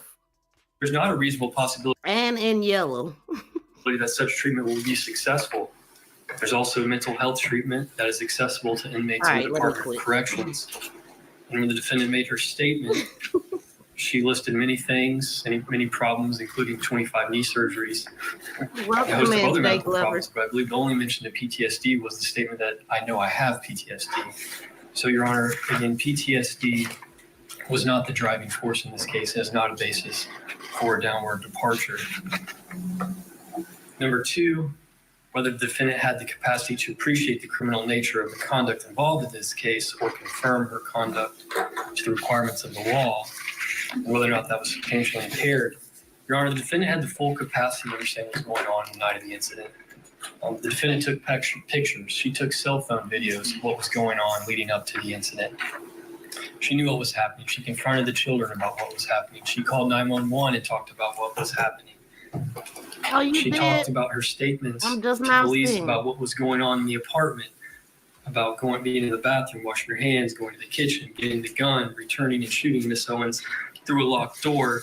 She claimed she all did it in self-defense. This was not an instance where she like, let me go on and wipe this snot off. It's time to be hard again. You see how she threw her hanky in her pocket. Did y'all see that? She wiped all that snot on there and threw the hanky in her pocket. Watch this. apartment, about being in the it was bathroom, already washing your in her hands, going pocket. to the kitchen, getting the gun, returning and shooting Miss Owens through a locked door. And she claimed she all did it in self-defense. This was not an instance where she... Ew. And then she looked down at it like the booger's gonna come out and get you, Susan. Okay, let me quit. Disgusting. Like, that's not a hanky. Her nature or her ability to appreciate the criminal nature of the conduct was impaired. Now y'all gonna see her get hard now. Look, she looked like Michael Myers. Y'all about to see her get hard. Look at her. She already starting. Nor was her ability to conform her conduct to the requirements of the law. Done with these or tears, impaired. baby. Again, that is not a basis for a downward departure in this case. As to the victim was an initiator, willing participant, aggressor, or provoker. Again, this is not a situation where Ajike Owens just walked over to the defendant's apartment for no reason. There's a history of the defendant having issues with the children and Miss Owens responding to those issues. The night of this incident followed that exact same pattern, and the course of events were set in place by the defendant engaging with the children. In the defendant's interview, she admitted she told the children on the night of the incident, "Go get your mom, I don't care." Again, Ajike Owens did not walk over to the defendant's apartment with a gun, a knife, or a weapon. She ain't say it quite like that. She's like, go get your mammy. I'll be waiting on her, pretty much. You know what I'm saying? Like, that was the whole provoking thing. She knew what she was doing. So I'm glad he running it on down. Like, since Susan was talking forever. Lying. She was not. Then gonna say apology letter at the end. Like, that didn't even go together. Like, that just shows you how crazy she is. Like, those two statements that she gave, her whole story and then the apology letter, it just didn't connect at all. It was like, is this two different people talking here? Like, how do you justify what you did and then turn around and say you sorry with tears and boogers, like, and hankies? Like, knock it off. Trying to break into the house. She was not the initiator, willing participant, aggressor, or provoker. That is not a basis for a downward departure either. Was this offense committed in an unsophisticated manner, isolated incident? Defendant has shown remorse. As to being sophisticated, I want to point out the defendant had access to two guns that night, a 22 caliber and a 380 caliber. She went and retrieved the larger caliber weapon in this case, not the 22. She grabbed the 380. And this was not an incident where the defendant did not know what was going on and fired a bunch of sporadic shots in fear. The defendant fired one aimed shot at the door that struck and killed Miss Owens. And again, this is not while the shooting may have been. So what he pointed out is that Susan had two weapons. She held them. She will keep her weapons in her garbage can in her bedroom. So when she was such in fear, she was such in fear, and also she didn't want to unalive AJ, right? She had two weapons, one a smaller caliber, like a 22, and the other one, I think the 38 or whichever one she used. That proves that she did mean to unalive her because she grabbed the highest power gun that she had. She didn't grab that little baby. She grabbed the one that was going to go through that door and unalive her because she knew exactly where she would have been standing at. And she planned that right there, a target, a bullseye, and she hit it. with her high-powered weapon. But, I just wanted to scare her. I was just so scared. I thought she was going to all this stuff. Like, no, you did what you wanted to do. One-time event. Again, this was a pattern of behavior involving the children and the defendant and Ms. Owens in this case. Your Honor, there is no basis for a downward departure in this case. The defendant has failed to prove it. Ain't no basis for a downward nothing, but they took off 5 years. I'm still irritated, but the family happy. Her mom's happy who's raising her children. And I mean, I get it because they was thinking, first of all, at first, it was a whole stand your ground. We can't arrest her because she using this. So it was a whole fight. All of this stuff, everything we talking about is always a fight. Javion McGee is a fight, and these people is going out of their way to remain silent and not say nothing until we just go away. There is about legal grounds for downward departure. Based on the totality of the circumstances, the court should not depart.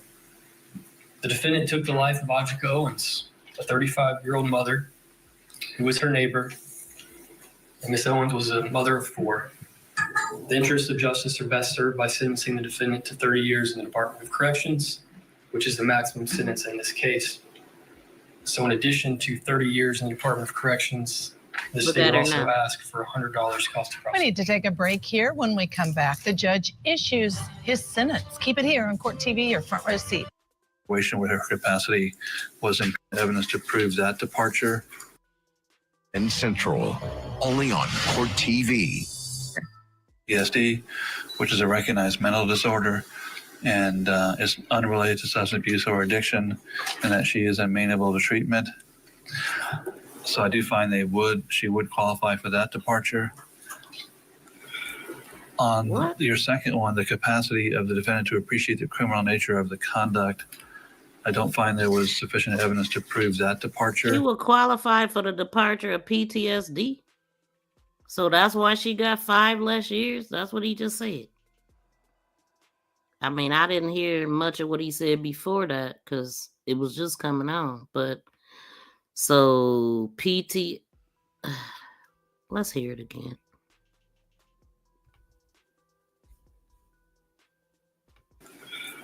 On your second one, the capacity of the defendant to appreciate the criminal nature of the conduct, I don't find there was sufficient evidence for that departure. Mental disorder, and is unrelated to substance abuse. Interview with a killer. Marathon starting Thursday, 11:10 Central. Only on Court TV. PTSD, which is a recognized mental disorder, and is unrelated to substance abuse or addiction, and that she is amenable to treatment. So I do find she would qualify for that departure. On your second one, the capacity of the defendant to appreciate the criminal nature of the conduct, I don't find there was sufficient evidence to prove that departure. There was no indication that she ever did not understand what she was doing, or that shooting at a person would be against the law, or that she couldn't conform with the law in any way. As a matter of fact, she seemed to be, prior to the shooting, calling the police.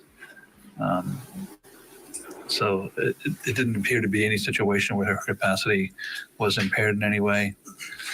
I don't find there's evidence that the victim was the initiator, willing participant, aggressor, or provoker of the incident. Otherwise, although she was knocking loudly in this case, there was no real attempt to get in the residence. She kept asking her to come outside. So I don't find that that departure ground has been met. Despite the existence of one legitimate departure reason, even if she did qualify for the other 2 departure reasons, I would not depart in this case, because I find that the aggravated nature of this case and this offense and the harm inflicted outweighs the mitigation or the departure when I weigh the totality of the whole case.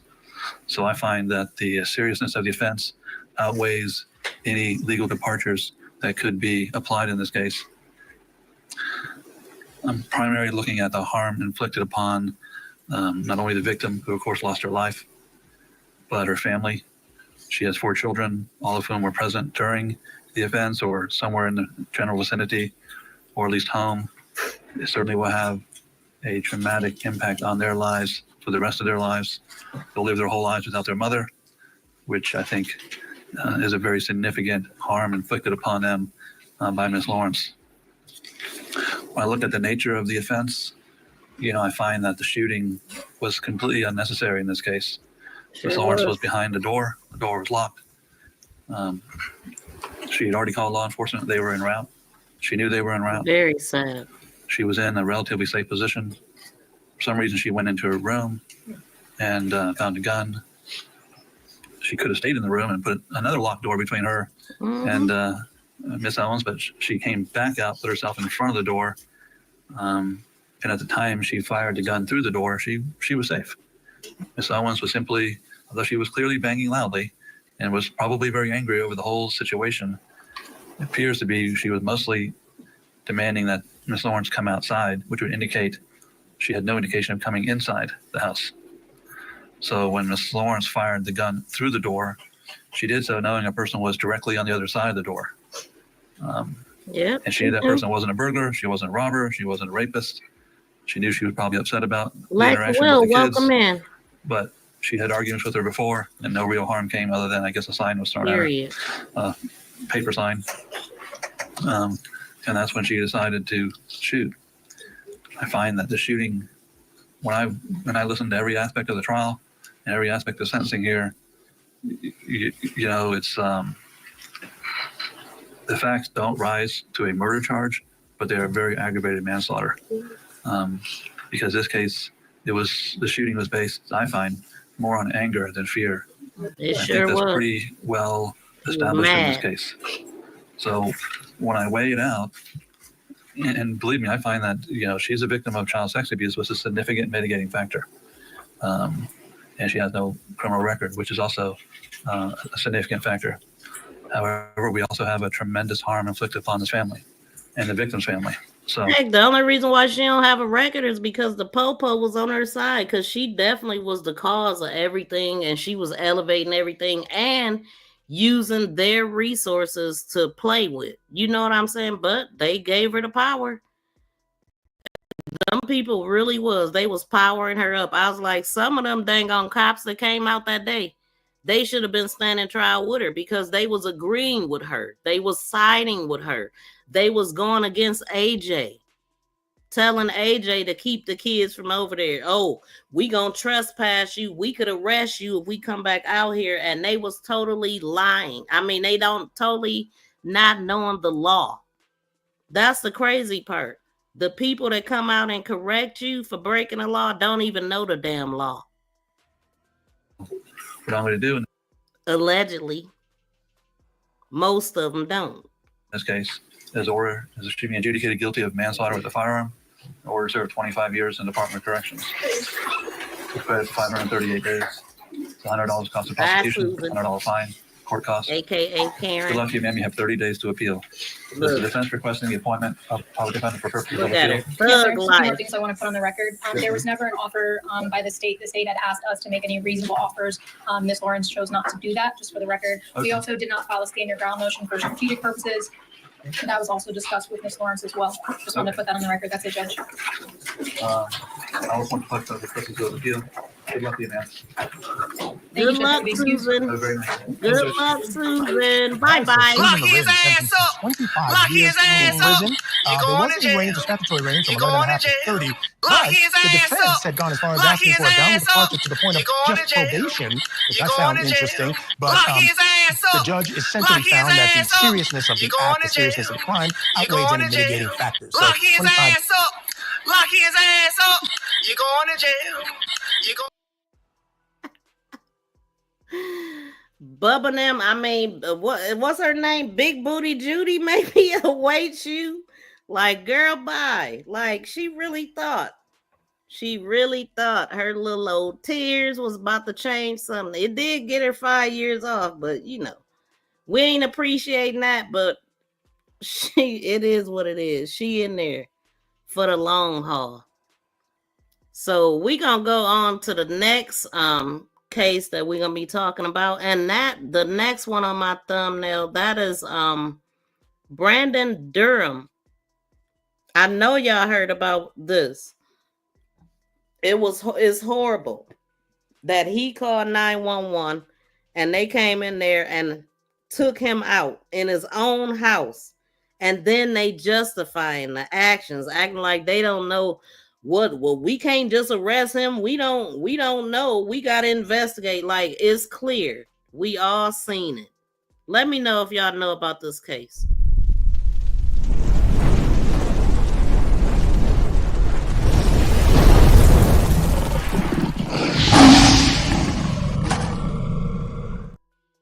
So Brandon Durham, he was very much loved by many. You know, he was a fun-loving type of person, life of the party. And I ran across a video where his friends were talking.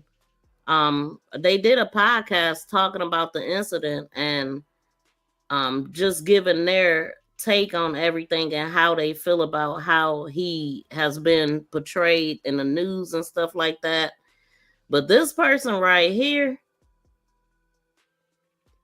this cop just came right in, and I don't know what made him not notice the guy that didn't have any clothes on to be the homeowner.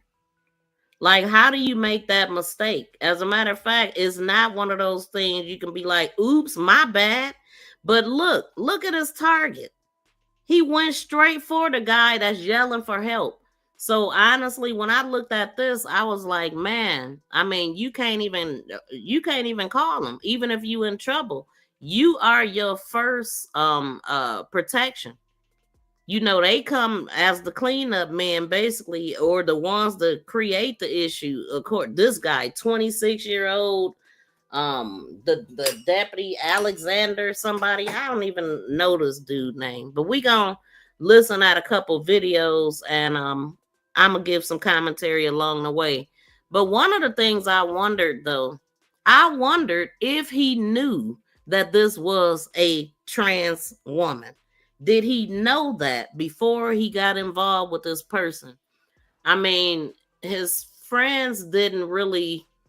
It's a couple videos out. The first video they didn't touch it at all. But then the latest video that I seen, and only 6 people have seen this video. So we gonna listen at some audio, and I'm gonna let y'all know where to find it in case y'all want to watch the whole thing. But yeah, only 6 people viewed this, and it's been up for 3 days, right? And these people knew him personally, and one of his friends actually went to the corners, went to the scene, went through that whole process. So while we're waiting to see what happened with Javion McGee, these cases like this helps you to know the type of things that we could look forward to happening or not happening, like, or things that we could just learn from this stuff, you know, because and then there's another case that I wanted to talk about, but we'll see if I get to that. I don't know how long this is gonna take, but yeah, so this is a trans woman. This person, from my understanding, they met on a dating app. I heard them say that they have been dating. I mean, they met like 3 weeks, a month ago at the most. This person is not from Las Vegas. So it sounds like this person was flown out to be with Brandon. And I'm assuming that Brandon flew the person out because they said something about, this person was on their way out of town, but I guess they had gotten into it with Brandon, and they did, because this was happening over some days, over like 2 or 3 days span. So this person was on their way back and got to the airport, about to go back home, and somebody called and canceled their ticket. So when I heard that, I'm like, well, did Brandon cancel this person's flight ticket? You know, this is what they're saying. I don't know if it's true or not, but just trying to gain understanding about what really happened here. So it sounds like the flight ticket was canceled and they made their way back to his residence. So obviously it was some issues prior to that, because this person has some issues, got a record, all of that stuff is put up. So I'm gonna let some videos play and let's see what they talk about. Years in prison for Susan Lorinz. That's right. And as you mentioned, she could theoretically only serve 85% of that for good behavior, and that would mean 21 years served. She's 60 now, so she's looking at 81 before she even might get out. Yeah. Let's bring in our guest joining us still to discuss, attorney and former prosecutor Tommy Pope. And Tommy, he laid out a few things for the court. Number one, as far as the... Hold on, y'all. We got to end this one. Get on to the next phase. Tommy Pope for joining us tonight and helping us break it down. All right, Tommy, we'll see you. All righty. Right now on the 10 o'clock news, question swirl about a car found in the bottom of the court. Right now on the 10 o'clock news. That's not the right story. My bad, y'all. Give me a second. But you know what? While I'm getting these videos together, I will let this play, because this is what we heard. This is what they're saying initially.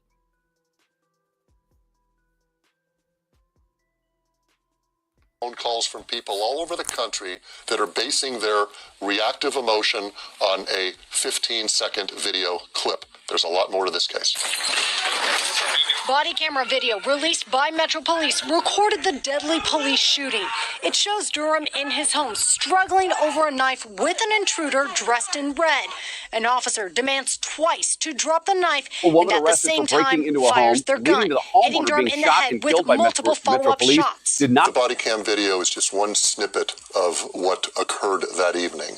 There are background investigations going on. There are forensic investigations. Metro Police arresting the intruder, identifying the suspect as 31-year-old Alejandro Buro. Surveillance camera obtained by News 3 recorded a person around the home and glass breaking before the home invasion.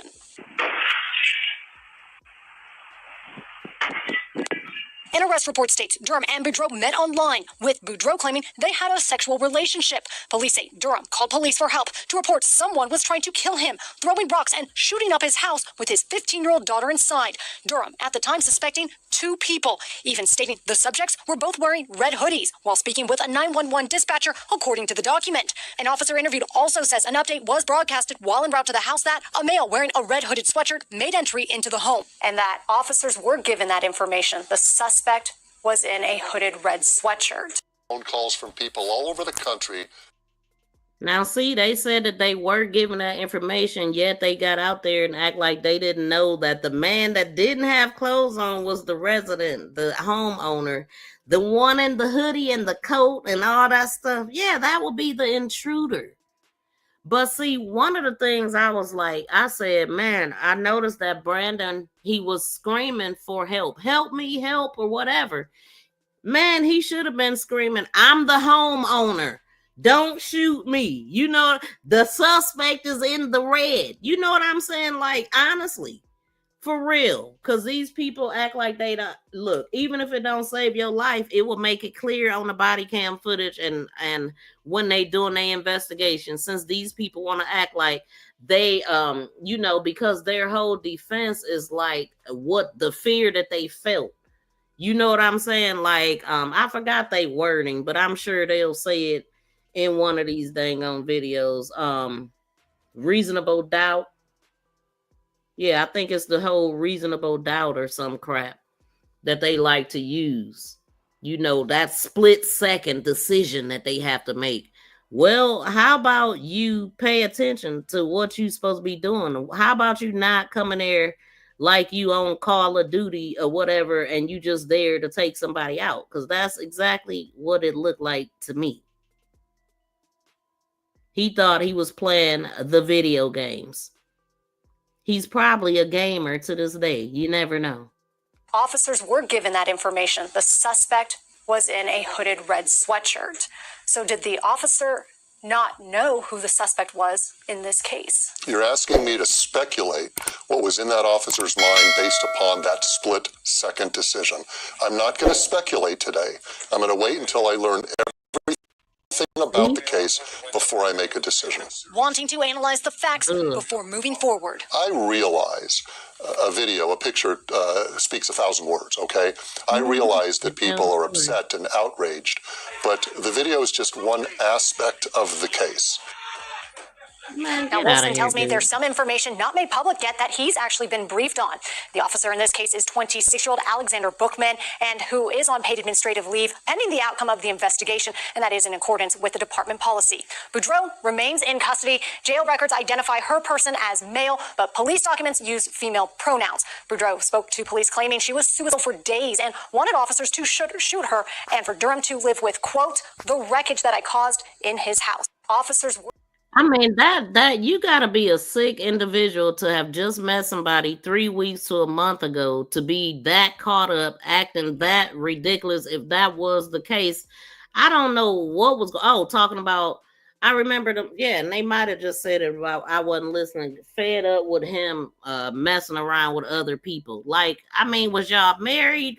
Did you just get flued out for a good time? Like, I mean, it was a website. I mean, a dating app hookup, allegedly, allegedly, and the friends didn't know this person either. So, I just wonder, was that known to people? But because I went on the Facebook page and all of that stuff, and he was married and all of the stuff. Obviously, got a child. His 15-year-old daughter was there in the house with him.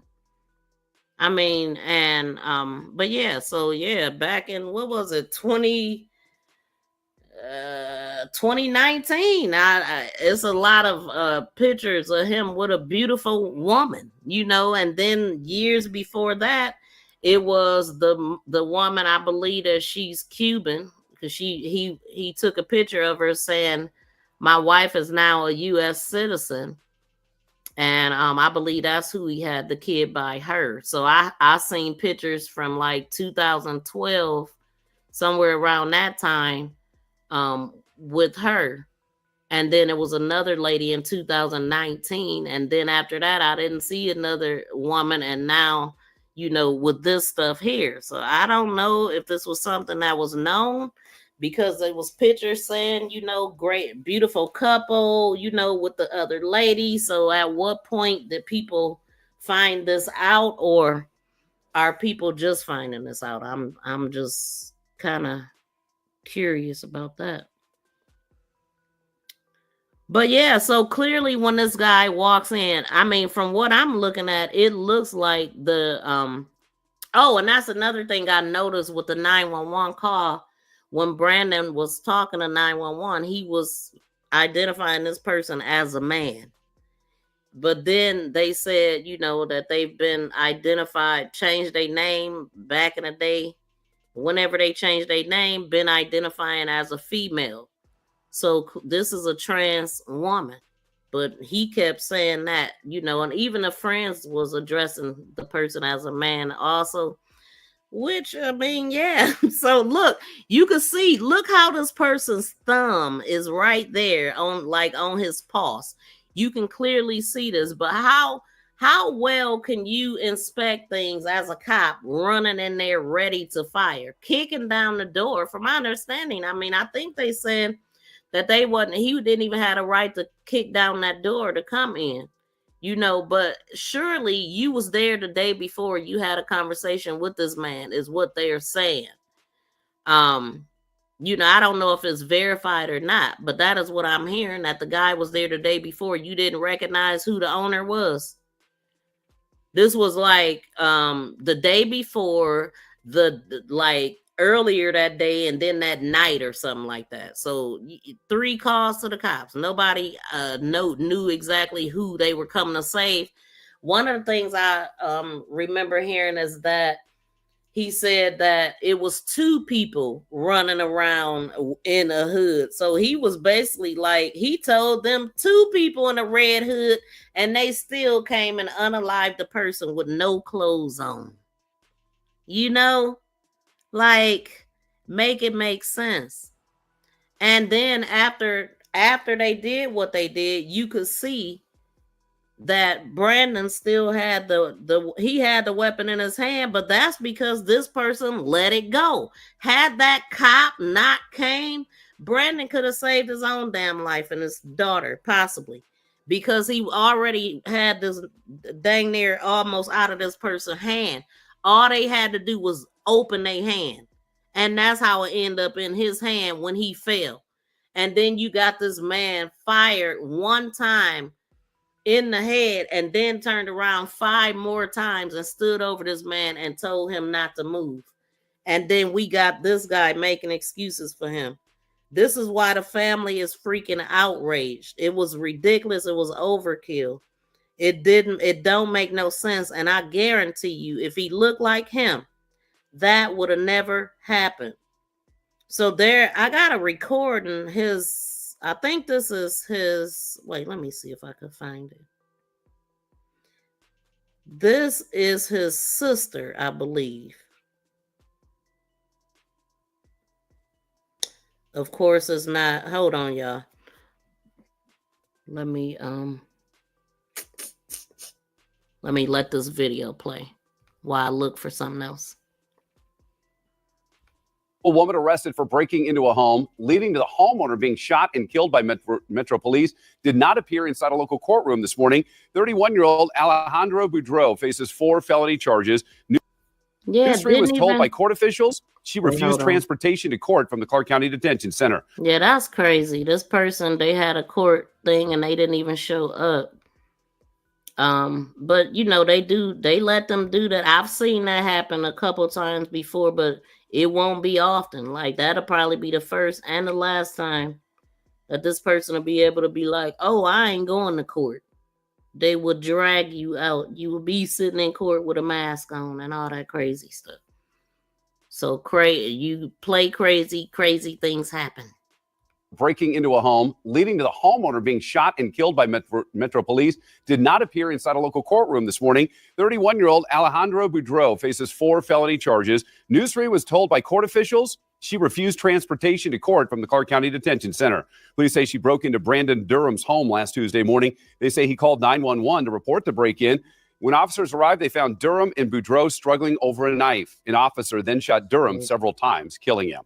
So an absolute tragedy. That's how the attorneys for Brandon Durham's family described the police shooting that took his life last Tuesday after authorities responded to that 911 call. Durham's family held a news conference at the Regional Justice Center, and that's where our Andrew Nomura joins us live with more on what those attorneys had to say hours ago. Andrew? Hey, Dana, yeah, help me and justice for Brandon. That was on the shirts of several families and friends who showed up to the Regional Justice Center in support of Brandon Durham, along with the family's attorney who is calling for swift action by the district attorney's office and also transparency. So the Durham family has obtained and retained civil rights leader attorney Lee Merritt to represent them. They are demanding answers and also charges to be filed against 26-year-old officer Alexander Bookman for shooting Brandon Durham multiple times after Brandon or Durham was the one who called authorities for help in the first place. Bookman responded to this 911 call and found the intruder and Durham, who was only in his underwear, struggling over a knife at the end of a hallway and then opened fire, shooting Durham several times. They believe Bookman failed to protect Durham as the homeowner. Not only that, they believe Las Vegas Metro was not initially transparent in their first report of the incident in an effort to absolve blame for the officer. Lee Merritt says that they were able to meet with Clark County District Attorney Steve Wolfson this morning, who explained his office's process in bringing charges against a police officer. He emphasized to this family that his office does not hesitate to prosecute criminal police officers, that they're currently in the process of prosecuting several police officers who misuse force here in the city of Las Vegas. And if this officer is found to have done the same, he will prosecute him with the same vigor and intensity. As far as the intruder goes, named as Alejandro Buro, this person refused transport from the Clark County Detention Center to court this morning, but a judge had a court order saying that he needs to be transported next week by any means necessary. We are told by the district attorney's office that District Attorney Steve Wolfson is expected to send out a news release. By any means necessary mean that person to be in a mask, a face covered, in a wheelchair, shackled to the chair, all kind of crazy stuff. So play crazy, we'll see. Sometime this afternoon. Dana, we'll send it back to you in the studio. Okay. People stupid. Andrew, thank you. So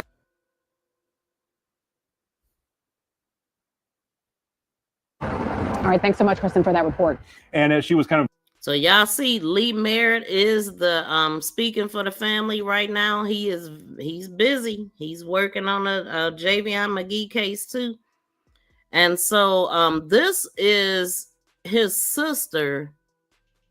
Let's see what this is. Brandon Durham's sister. That this was posted like early on.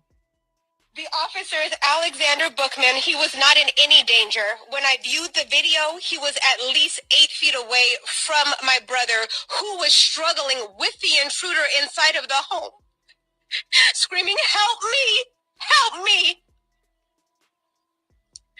The officer shoots my brother in the head, continues to shoot him at least 4 more times. When my brother is laying there dead on the floor, on top of him is saying, "Stay down. Where is he going? He's already been killed by you." There was no gun shootings prior to the officers with their gun shootings. The whole scene is ridiculous. Exactly. So they came and escalated everything. You see what I'm saying? Like, he could have wrestled the dang on knife away from this person and probably been okay. But then you got this trigger happy, stupid cop that come in here just blazing, guns are blazing. Now remember, we was just talking about the guy, the neighbor, who was allegedly mentally ill, who fired on his neighbor who was cutting down a tree. And then what did they say?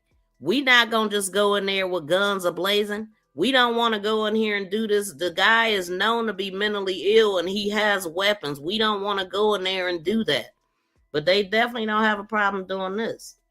You know, and who was he saving? Like, people, if people want to be on his side, oh, well, he was coming to help. Who did you help?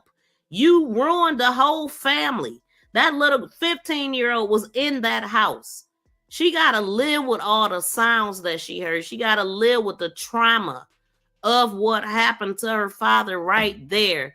And all he was doing, he was trying to get himself help. But you send this 26-year-old idiot who can't tell the difference between an intruder and a homeowner. This is what we talking about. And then we got his boss, the chief or whatever, whoever this guy was we just listening to, talking about they got to do an investigation like it's not what we see.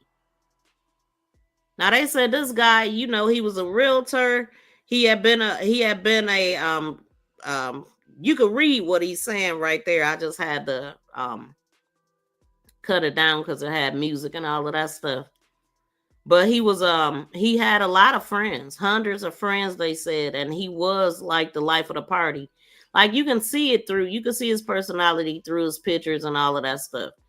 And from most of his friends was different races. I mean, I've seen a few black friends, but he had a lot of different diverse friends, right? And I mean, I don't know if he was mixed or not, but the only thing they seen, they don't care how many white friends you may have, they don't care about none of that. All they see is a black man. So that's what I'm saying. If you ever think that you above that, that's all they see when they see you. Even though this man clearly lived in the house, it don't matter. You know, one of the things that I found very interesting also was listening at his friends talk. And one of them, the one, I think his name was AC, that was his best friend. He described himself as a best friend, but I did hear him say that he hadn't talked to him in like a week and a half.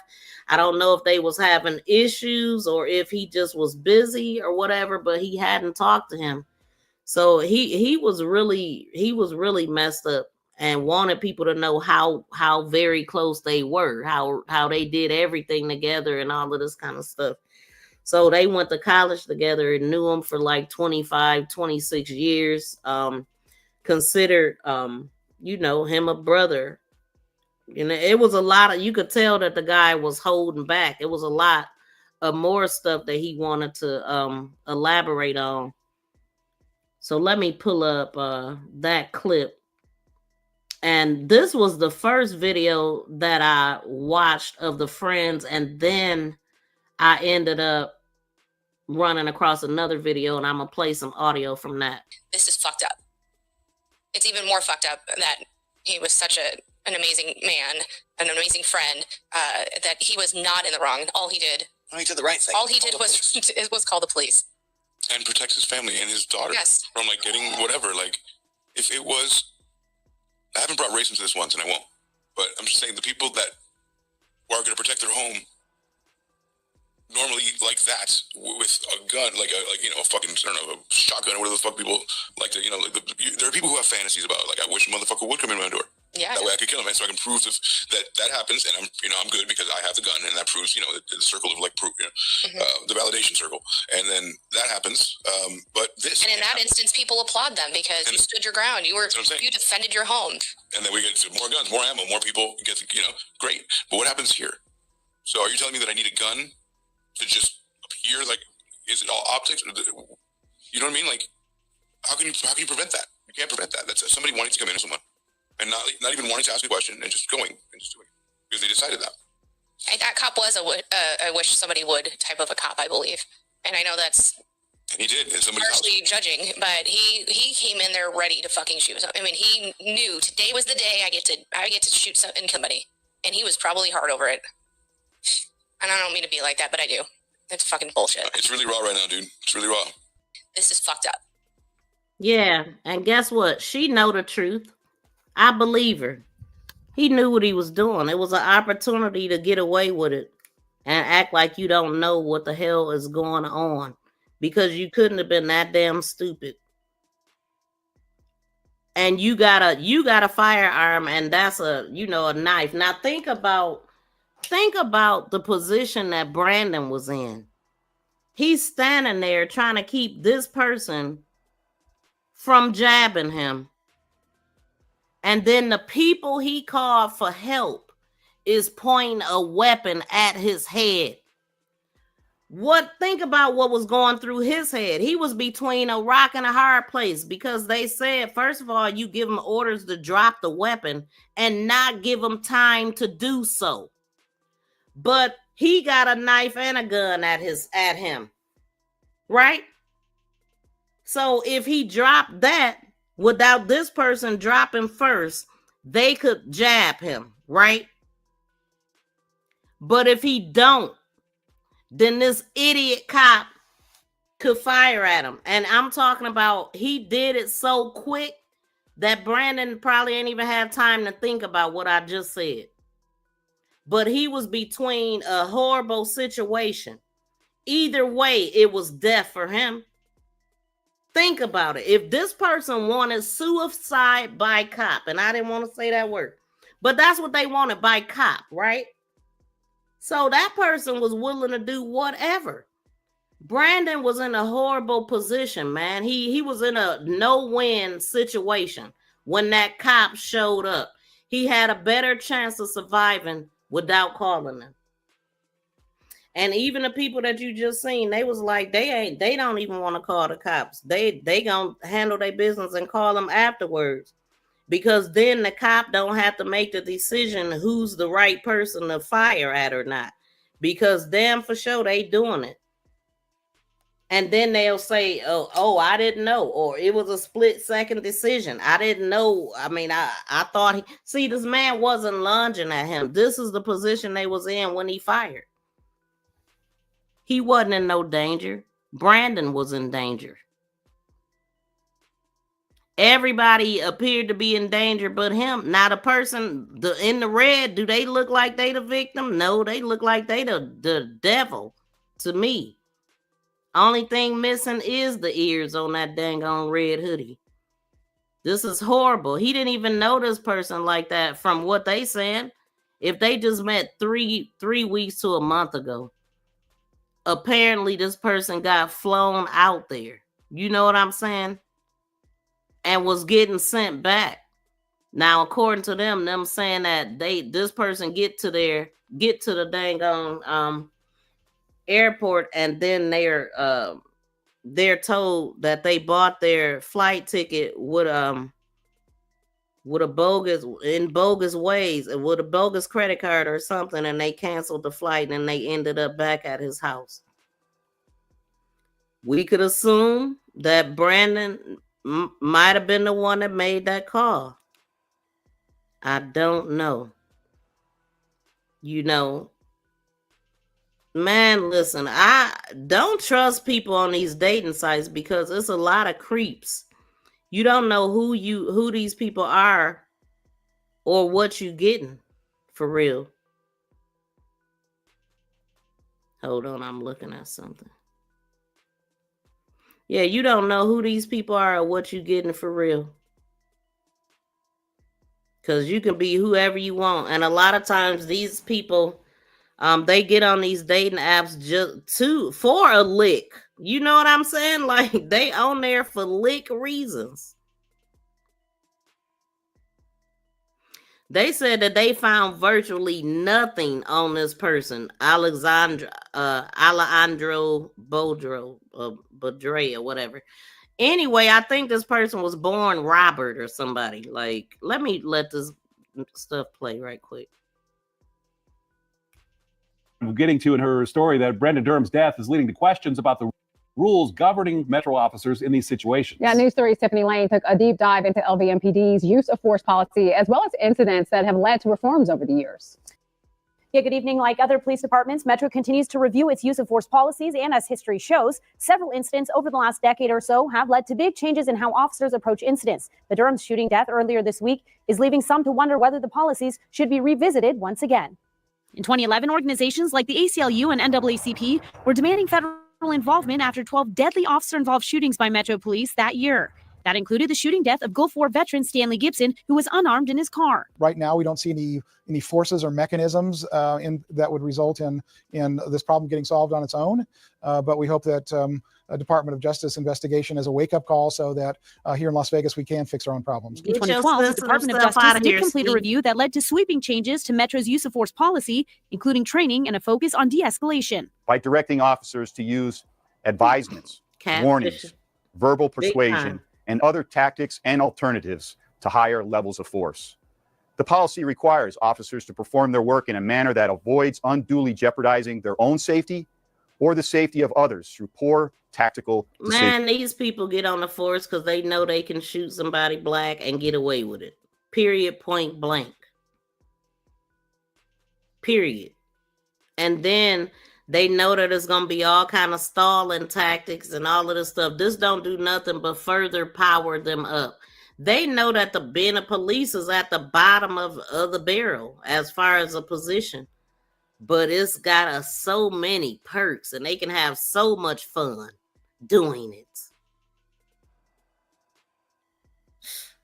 In 2015, Nevada Attorney General Aaron Ford, who was senator at the time, put forth a bill that placed body cams on Nevada Highway Patrol officers. 2 years later, the legislature approved another bill that required all law enforcement officers who interact with the public to wear body cameras. In 2017, an incident on the Las Vegas Strip further led to changes in Metro's use of force policy. In May of 2017, Tashi Farmer Brown was chased by a Metro police officer into a parking structure, tased 7 times, punched, and put into a neck hold for more than a minute before he died. They said he went for help, and then everything just went crazy, and they killed my boy. Weeks afterward, police officials said Officer Kenneth Lopera used an unapproved chokehold on Farmer Brown. This in-custody death influenced change in Metro policy, categorizing the department-approved neck hold as an intermediate to deadly force. They know what they're doing. They love that. They notice they don't put certain people on the ground. Others automatic, your face to the pavement. It's just disgusting. It wasn't the main reason why, but it was one of the, like I said, one of all of the incidents that we have critically reviewed. In 2021, Nevada lawmakers passed 2 police reform bills following the deaths of George Floyd and Breonna Taylor. One that would limit no-knock warrants, and another that would give the Attorney General's office power to investigate civil rights violations by law enforcement. Okay, but how those changes, what did that stop? They continue. So, I mean, they change them in one place. I mean, it's just a bunch of bud, man. It's just a bunch of bud. Why they continue to hunt and have fun and get away with it. And then they fool us with these rules, the laws, and they implemented this, that, and the third. But yeah, it doesn't happen everywhere. And it don't stick either. I wonder why. Now, a shooting earlier this week where Metro Police say they responded after a man called police for help after... This dude thought he was playing Call of Duty. Look at him. He probably went in there mad because his house don't look nothing like this. You never know. You calling these people to help and look what they come in there and do. He knew what on the call, they even told this man, he in there with his 15-year-old daughter. The suspect that got on red. You heard the lady say that they got that in the car, and the person still made excuses for this guy's behavior. Like, I bet you if it was one of theirs, I bet you they will see the problem then. But oh no, we got to investigate. Officers were given that information. The suspect was in a hooded red sweatshirt. So did the officer not know who the suspect was in this case? You're asking me to speculate what was in that officer's mind based upon that split-second decision. I'm not going to speculate today. I'm going to wait until I learn everything about the case before I make a decision. Wanting to analyze the facts before moving forward. I realize a picture speaks 1,000 words, okay? I realize that people are upset and outraged, but the video is just one aspect of the case. Now, Wolfson tells me there's some information not made public yet that he's actually been... Same song and dance. So if you happen to call the police and you in a situation like this, you better be yelling, I'm the homeowner. Don't shoot me. I'm the one with no clothes on. You gotta start yelling like how you tell a kid if somebody try to grab you, the things that you scream and shout, I don't know you. Put me down. This is a stranger. Help me. You gotta yell out things that cause the action and helpful things, helpful tips. Like, this is ridiculous though. It really is. It really absolutely is. And then so this is probably Sheriff Kevin McMullen or something. Anyway, on November 12th, 2024, at approximately 12:40 a.m., LVMPD officers responded to multiple reports of shooting in the 6900 block of Wine River Drive. One of the reports received from 43-year-old Brandon Durham. Durham stated multiple people were outside his residence shooting. Now, his friends doubt that, and we want to know if that's on the call or not, because they're saying that they don't believe that he even said that, because I don't know if he did or not though, but he did report that somebody was smashing the windows of his vehicle, bricks got thrown through the window and stuff like that. But the reason for that is because that is gonna, if they add that he called and said that somebody was already firing outside, then that would justify him even pulling a weapon out. Like, because why would you bring a gun to a knife fight? You know what I'm saying? Like, why would he think that that was okay and wasn't nobody lunging towards him and he wasn't in no type of danger at all? And then you rush in there and save the damn intruder that wanted to die. Like, oh my God. Like, just stupid. I don't know no other way to put it. Durham stated multiple people were outside firing at his residence. He then stated someone had entered through the front door of the house and he was locking himself into the bathroom. Simultaneously, the officers arrived in the area, including Officer Alexander Bookman. They observed damage to the house and could hear screaming coming from inside the residence based on Bookman. Bookman. They observed damage to the house and could hear screaming coming from inside the residence based on the circumstances. Officer Bookman kicked in the door. So based on those circumstances, he kicked in the door to save the day. He saved the intruder. So inside, Officer Bookman located a Durham And another individual later identified as 31-year-old Alejandro, struggling with a dang on knife. Officer Bookman gave verbal commands to drop the weapon and didn't give nobody no time to do so. He then discharged his firearm, I'm talking about immediately, before he could get the whole word out. Officers then take Alejandro into custody. So did y'all have to fire on Durham to take Alejandro to prison and provided medical attention to Durham? Yeah, how long? I wonder how long did that wait after he fired on him 5 more times after he was already down? Like, it ain't no justifying that. There is no justifying that. Medical personnel were summoned and pronounced Durham deceased at the scene. Of course he was. The hell? That's sick. And his daughter had to be there for that. Through the course of investigation, it was determined that Alejandro had committed the following crimes. 1 count of performance of an act in willful and wanton disregard of safety of person resulting in, no, that should be the cops' charge. They charge Alejandro with wanton endangerment, like firing into a dwelling type of thing. No, that would be the officer. Even though Alejandro caused it, but both of them need to go down for equal charges. How about that? 1 count of home invasion with a deadly weapon. 1 count of assault with a deadly weapon. Domestic violence. 1 count of child abuse, neglect, and endangerment. She was arrested and booked into the Clark County Detention Center. An examination of this incident is being conducted by LVMPD Critical Incident Team review team. This review focuses on policy, tactics, and training as it relates to the use of force. Wow. Boy, I tell you, they just can't get it right. I mean, they just cannot get it right. And it ain't that hard. Oh, well, this was a split-second decision. So, I mean, it got something to do with how he felt, not necessarily that if he was in danger, if he felt that like, get out of here. That stuff just, it drives me nuts. It's the same thing over and over and over again. My bad. Oops. Upside your head. Said oops upside your head. Break-in, but the officer shot Brandon Durham multiple times after seeing him struggling over a knife with the intruder and giving commands to drop the knife, according to police. My father was the absolute victim, no matter what could have happened.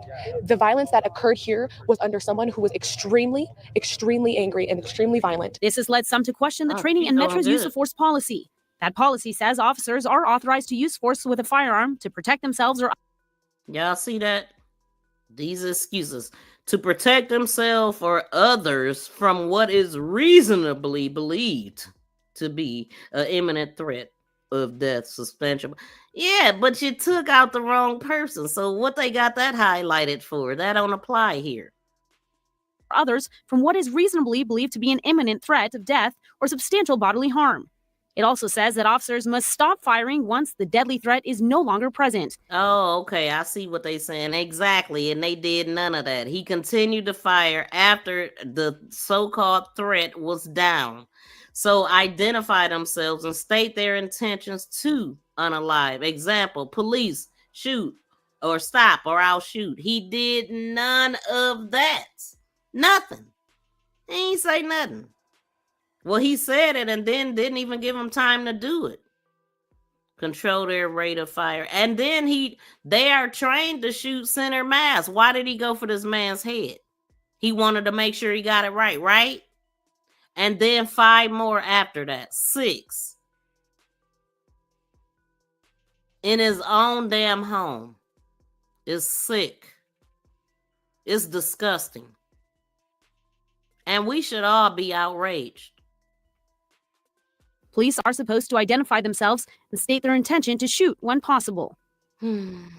So here's part of the process after use of deadly force in Metro. The Clark County DA decides whether to prosecute the officer. There will be a report released by the Force Investigation Team detectives, and the Office of Internal Oversight Review will be right now he on paid administrative leave. He chilling. Available to share key conclusions and outcomes from the incident and whether it led to changes in policy.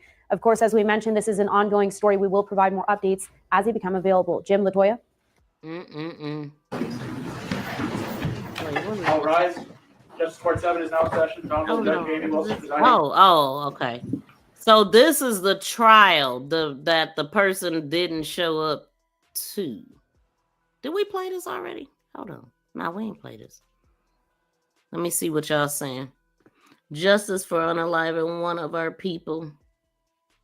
I think they take off their uniform and continue the same practices. Exactly.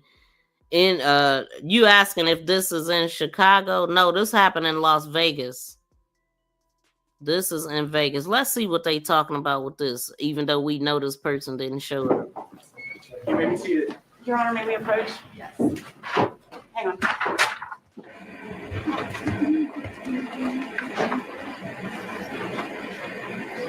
Yeah, we ain't doing all that.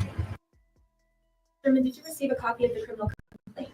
Yes, Your Honor, I did go over it with my client. She waived its reading, and we would ask that her appearance be waived for this morning. All right, counsel has agreed on that. We'll go ahead and enter not guilty pleas on her behalf, and we'll need to set the matter for a preliminary hearing. Your Honor, given the voluminous nature of discovery that I believe that we're going to have to go through, could we possibly have 3 weeks to 4 weeks for the preliminary hearing? I've also discussed that with my client. She's not objecting to lengthening the statute. Okay, we can do that. We do need to address bail. Is your client waiving her presence for a Valdez-Jimenez hearing? Yes, Your Honor, she is. And you've discussed that with her, and she has given you authorization to proceed without her? Yes, ma'am. Okay, State, do you wish to be heard on bail? Yes, I do, Your Honor. John Jordan on behalf of the state. I'm sure Your Honor has seen this case in the news, or at least has a general understanding of what went on with the tragic death of Mr. Durham. I'm asking for $1 million in bail, and I understand that it's a significant amount and would be tantamount to a detention order, but Valdez-Jimenez permits that. I'll also remind the court, I'm sure you're aware, but with the bail bonds companies working as they do these days, what your number is, the actual number is 15% of that. And so I believe $1 million is appropriate to ensure the safety of the community and ensure any future appearances if the defendant were to make that bail. I won't go into the facts too much. I know your Honor's aware of some of that. What I will note and make very clear is that if it weren't for this defendant's actions, Mr. Durham would still be here today. The defendant gave a statement after the officer involved shooting to the detectives. In that statement, the defendant outlined the relationship between the two. According to the defendant, they were in a sexual relationship for some period of time. It appears that the defendant arrived in our jurisdiction about a month to 3 weeks before the shooting, somewhere around there. When things went bad, it appears that Mr. Durham broke things off and wanted to distance himself, and he had the defendant trespass from his home the night before the shooting. Subsequently, the defendant either purchased or had purchased for the defendant a airplane ticket. Upon arriving at the airport, the defendant learned that the ticket was canceled somehow and somehow blamed that on Mr. Durham. It was then that the defendant made the conscious and deliberate decision to commit suicide by cop. The defendant then returned to the home, and I'll note for the court that Mr. Durham wasn't the only one present. His 15-year-old daughter was present as well. The defendant began to throw landscaping bricks through the windows. There are 911 calls placed by Mr. Durham as well as a neighbor. In those calls, it's kind of unclear what's going on. Mr. Durham reported to the police that there was potentially 2 suspects that had guns. A neighbor said it was 1, and then the neighbor reported the suspect had just gone through the window, and that's shortly before officers arrived. Once inside, the defendant obtained 2 separate knives from the kitchen, turned on the burners on the stove, and then began approaching Mr. Durham, who was locked in a back room. That's crazy. It was at that time, around that time, that police made entry into the residence, and with multiple descriptions of various suspects, approached, and the shooting occurred. Unfortunately, Mr. Durham passed away, and it was the defendant's intent to commit suicide by cop, as I mentioned. See what I'm saying? So they had a willing participant that wanted to go out by cop, and they couldn't even get that right. Let's take the man out that called us. The one that I talked to personally, allegedly, is what was being said. Y'all, please smack those reactions for me. And please hit the thumbs up if you have not. I'm looking at the chat activity right now. And right now we only have 55 reactions. Can y'all hit those reactions, the hearts, if you agree with anything I'm saying, disagree, whatever, throw up those reactions for me. Subscribe to the channel and smack the thumbs up. It's free. It's free 99. And let me know what you think about what you're hearing in the comment section. I mean, in the chats. I'll note if you're on replay, let me know what you think in the comment section. that those facts in and of themselves are extremely egregious and a detention order is warranted based on those alone. But in addition to that, if your honor is considering flight and dangerousness to the community, you should know the defendant has at least 5 prior felonies out of 5 separate jurisdictions, and I mean 5 different states. In 2011, we have a battery on a person out of California. In 2017, we have a felony domestic battery strangulation out of Florida. In 2018, aggravated battery with dangerous weapon out of Louisiana. In 2022, assault with intent to cause physical injury, harassment, resisting arrest, disorderly conduct, and fight violent behavior out of New York. In 2024. Wait a minute, this person goes all over the world causing havoc on people, and the friends describe Brandon as a laid-back person that didn't want any trouble. Even when he called 911, he was like, I don't want any type of tussle or anything. He got everything he didn't want and more. I'm wondering how he couldn't have known this person, all of that stuff that they had on their record. And you know he didn't, because this person is a trans woman with a whole different name. But actually, it sounds like they might have some stuff under Alejandro too. You know what I'm saying? But I don't know which name it was under. They the same person, whether they changed their sex or, whatever. Like, your record follow you, whether you Robert or Alejandro. Let's finish listening. Assault out of Washington. And then, of course, we have the instant case in front of you. So if there's any doubt as to flight and ties to the community, that should quell the court's concerns regarding the significant bail I'm asking for. In addition, I will note the danger of the community is significant. This defendant has gone to extreme measures to try to commit suicide. The defendant's not only a danger to the community, though, as we've seen in this case, the defendant's a danger to the defendant. Clearly, the suicide by cop situation is one thing, but it's my understanding the defendant has been on suicide watch in jail, and that risk continues. With that, I will submit it unless the court has any questions. Right, thank you, Ms. Listerman. Thank you, Your Honor. Your Honor does have concerns about flight risk, obviously, when we do know that she is a resident of Seattle, Washington, that she came down here. Her ties to our community are rather loose. Having said that, Your Honor, as to the danger to herself or others, I find it incomprehensible that we're assuming that she is of rational thought. I think that we are dealing with someone who, based on my limited time with her, is not processing what is happening to her in any meaningful, intelligent way. We do have someone who has significant mental health issues. We do have someone who has been in a secured location at the jail. I do not believe that she was in the mental health unit. Therefore, I'm not too concerned that she was actively suicidal at this point. Your Honor, I think when we look at that criminal history, I reviewed some of the cases and I did not see that they were all felonies.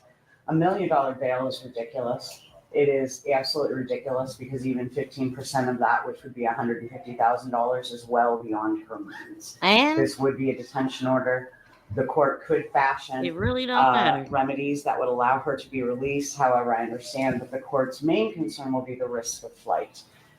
She has no money to get herself out of here, Your Honor. It's not like she can get on a plane tomorrow, as evidenced by the fact that as I understood, the state ticket was purchased for her that was subsequently canceled. She didn't buy her own ticket to get back to Seattle. So, Your Honor, I would be asking you to consider a significantly less amount of bail, just because anything that Your Honor does beyond a nominal bail will be a detention order.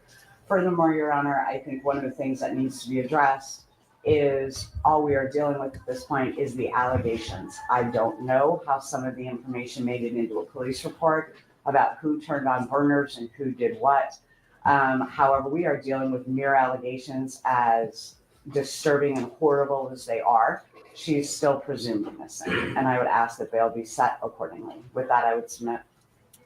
All right, thank you. I have listened very closely to Ms. Lynch-Sherman and Mr. Giordani as well. I've also reviewed the police report in this case, the NPR risk assessment, which I know is a low score. I don't know if y'all can hear that, but it's like it's a whole choir singing in the background. Do y'all hear that? Like, I don't know what's going on. I just gifted some memberships, so welcome to all the new members that just got those memberships. And I see my Renaissance Grandma, T. Beezy, Evelyn Jefferson, Bayou Sugar, and D. Froggies. Welcome to Sleuth Nation. If y'all in the building, drop those good members emojis and welcome. It's a 2 with a low risk assessment. And Mr. Giordani, the information you presented from other jurisdictions is not in the NPR risk assessment. I think people have seen that as well.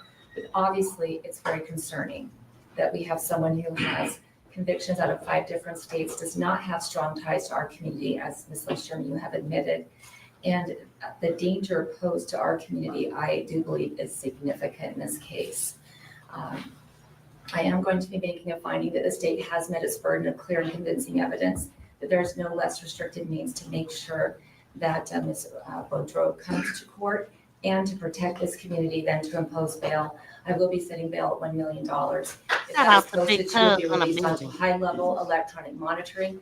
She's to have absolutely no contact with the victim alleged in this criminal complaint, the minor involved.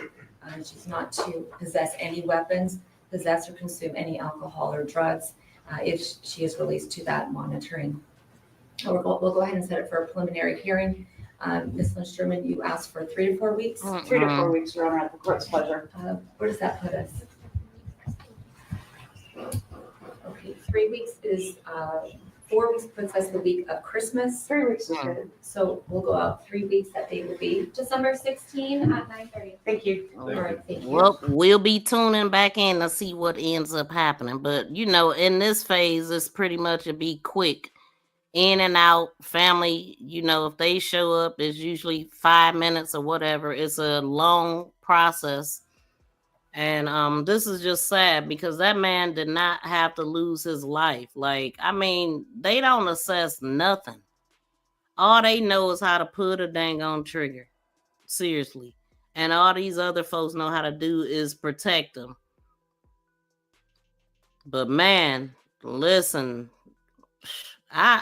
me personally, I don't know if y'all you know, do the whole dating app thing, but people, it is some psycho crazy. See, that tattoo on the neck should have been a sign or something too. You know, like most people that got sense don't want tattoos that visible, but no shade to other sensible people with tattoos. But I'm just saying, you know, that is a sign that something ain't right. I mean, if you wanted to go, you could have just went on your own. It's really sad and unfortunate. But we gonna keep our eyes on this and see what happens. Yeah. Shout out to BFF, and she said, congrats, new Sleuth Nation members. Excuse me, they portray the criminal as the victim. Exactly. Like, this person didn't want to be here. Let's take Brandon, though. Look, Mike, this is my target. Call of Duty to the rescue. It's really sad, man. Let me see. So we'll go on to there was a case that I was looking at. I wanted to look at this case because I find it very interesting. This couple went missing back in 1980, I think they said. And it was a well-off family. Like it was a husband and wife. I don't know what they were doing. It was just something that I ran across, and I was like, this would be interesting to find out exactly what can they find out about this incident from 40 years ago. Yeah, so we want to pay attention to that. They were at the time, this hotel was called the Holiday Inn, but it is since the Royal Inn or something like that, I think it is said. So we're gonna get into that. Please subscribe and press that notification bell and thumbs up. Please subscribe. Thank you for sharing. Thank you for sharing. Thank you for sharing. For sharing. For sharing. For sharing. Thank you for sharing.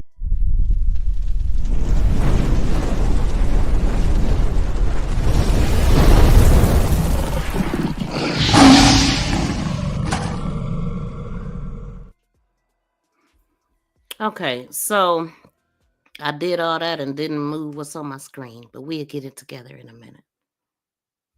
Okay, so I think yeah. Okay, so that is the visual of the place. Now that they said, okay, so they were going to try to remove this vehicle from the pond. And it don't even look, see, there it is. This right here, y'all, is between the highway and the hotel, right? So the hotel and the highway, that's in the middle. What possibly happened to these people that quick? Like, they said they checked into the hotel and they left all of their stuff there, and then they just never came back.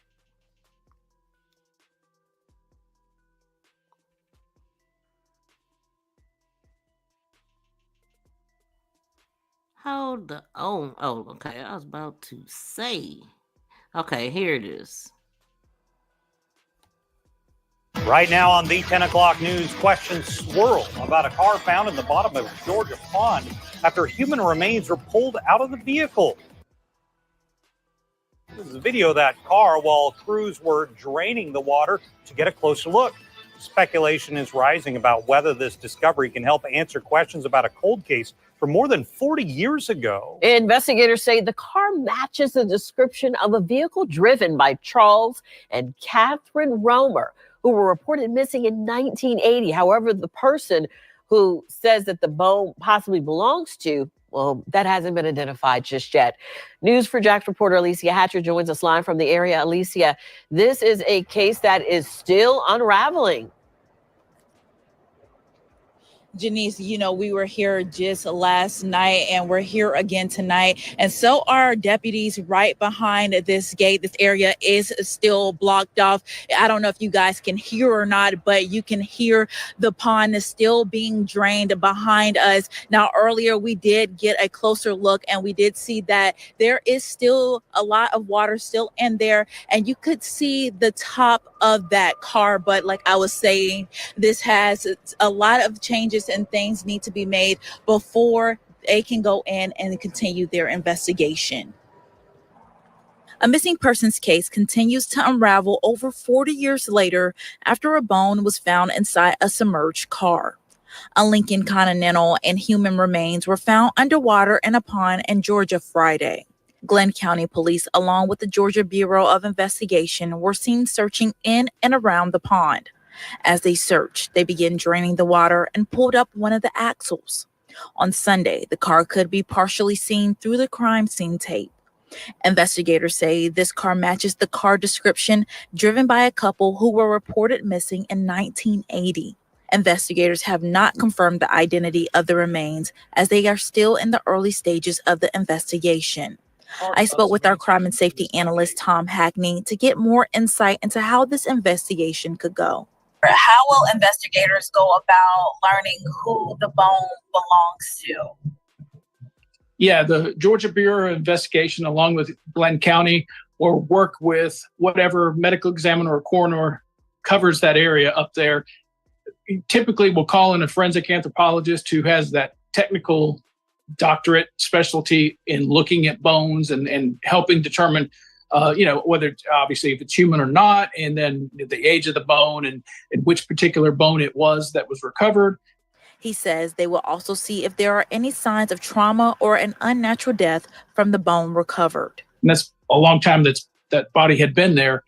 It's hard to know, and probably one of the real strong reasons why they're looking at draining that pond. It could be scattered anywhere with that body of water. He feels investigators now have a good chance to solve this case. With just a car and a bone, they at least have somewhere to start now where they didn't before, and can go back and look and see again. Once draining that body of water, is there anything that's coming from that? Have we found any other types of evidence? Questions still waiting to be answered. Anyone with information about this case is asked to contact the Glenn County Police Department. Tips can also be submitted anonymously to Silent Witness. For now, reporting live, Alicia Hatcher, Channel 4, the local station.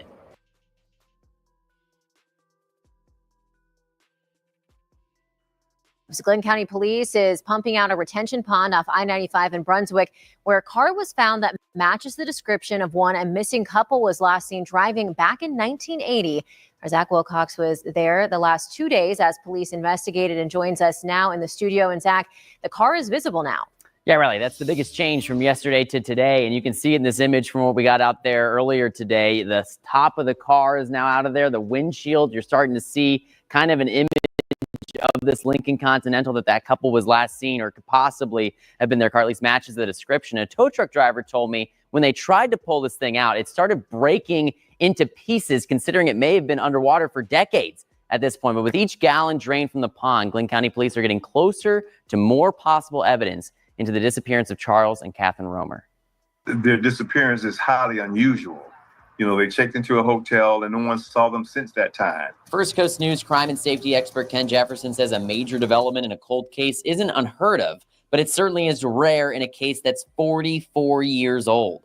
According to a missing persons report on Catherine Romer, she and her husband Charles checked into the Holiday Inn Hotel, now the Royal Inn, in April of 1980. 3 days later, hotel staff called police to say their luggage was still in their rooms, untouched. 44 years later, a dive team found a black Lincoln Continental, matching the description of the one they were driving from Miami to New York in the pond right between the hotel and I-95 in Brunswick. Well, they're going to scour through that automobile. They're going to scour through the pond to see if there's anything that they can collect and preserve. Glenn County Police say a human bone was found inside the car, but they haven't identified yet who it belonged to. The department continues pumping down the pond to get easier access to the car and any more clues that may be inside. Rust, corrosion, all kinds of bacteria and things is going to develop on that car. And trying to clean that stuff off to see if you can find something that's going to be difficult. Jefferson says while some law enforcement officers are working on that, others are likely trying to track down any surviving family of the Romers they can find. Don't get their hopes up too high. We've got some new information that we're looking into, and we're going to keep you apprised as to how that goes, if it links to any. Man, I mean, I'm just looking at that. It don't even seem like a vehicle could get lost like that. It don't look really big to me, but I mean, I'm sure that's just, I don't know. Even when it showed the overhead, it didn't look huge, but obviously it's big enough. Now, I don't know if I played the video, but I know that when I was listening at the stuff earlier, they said that shoot, I lost my train of thought. It'll come back. Let me keep playing this. They said that the people that found this vehicle this is just people that go around looking, checking bodies of water using a sonar equipment. So with that being said, y'all, it's so many, it's planes, trains, vehicles, everything in water. Like from years ago when they couldn't find stuff, imagine how many bodies is in water with their vehicles and all of this stuff, and we eating from the water, and like it's just disgusting when you think about it. But for me, like I said, it's gonna be interesting to find out how much stuff they can really get from this particular thing. Why didn't nobody see him go in the water? Was somebody after them, or did they just have this accident? Like, what really happened. That's the mysterious part. But and then I seen that they had a lot of stuff laid out too, including jury. So I don't know. What do y'all think? Anything or anybody, we're going to keep informed because they have a right to know. Now, the tow truck driver told me he thinks the pond will be drained enough tomorrow for him to try to pull it out again. Glenn County Police have not confirmed what's next for the car at this point. Other than that, the draining will allow for a more thorough investigation. Zach Wilcox, First Coast News, on your side. Yes, so hold on, y'all. Please subscribe and press that County, notification bell and thumbs up. Please subscribe and press that notification bell and thumbs up. Please subscribe. That car could be linked to a missing persons case from 40 years ago involving a husband and a wife who disappeared. Now, Glenn County Police Department and the Georgia Bureau of Investigation, they are both working trying to find answers. News for Jax reporter Janice Harris joining us now live from Glenn County at the... Hold on. So I found some videos from, I think it's the same case, like 6 years, it say 6 years ago. But wow, look at that, man. They drained the whole pond to get to that. And then I got to Devin Jeter. And we'll look at his coverage too, because I might as well throw that in here too. Like it's all related. News for Jax reporter Janice Harris joining us now live from Glenn County at the site of the investigation. Janice? You know, Ken, what was a closed case is now reopened. Gallons of water have been removed from a retention pond that's just behind me so they can get a better look at that vehicle that they believe could possibly be linked to Charles and Kathleen Romer. Now, they were reported missing in April of 1980. The discovery occurred from a man who actually casually goes throughout the country with his sonar equipment, searching for people and trying to link together pieces to other cold cases. See, and I actually follow some YouTubers that do that. So when I tell y'all, in some of these cases, it be people in the community that do stuff like this, that volunteer to help the cops or that they contract out or whatever. A lot of times it is people in the community. So I just wanted to throw that out too.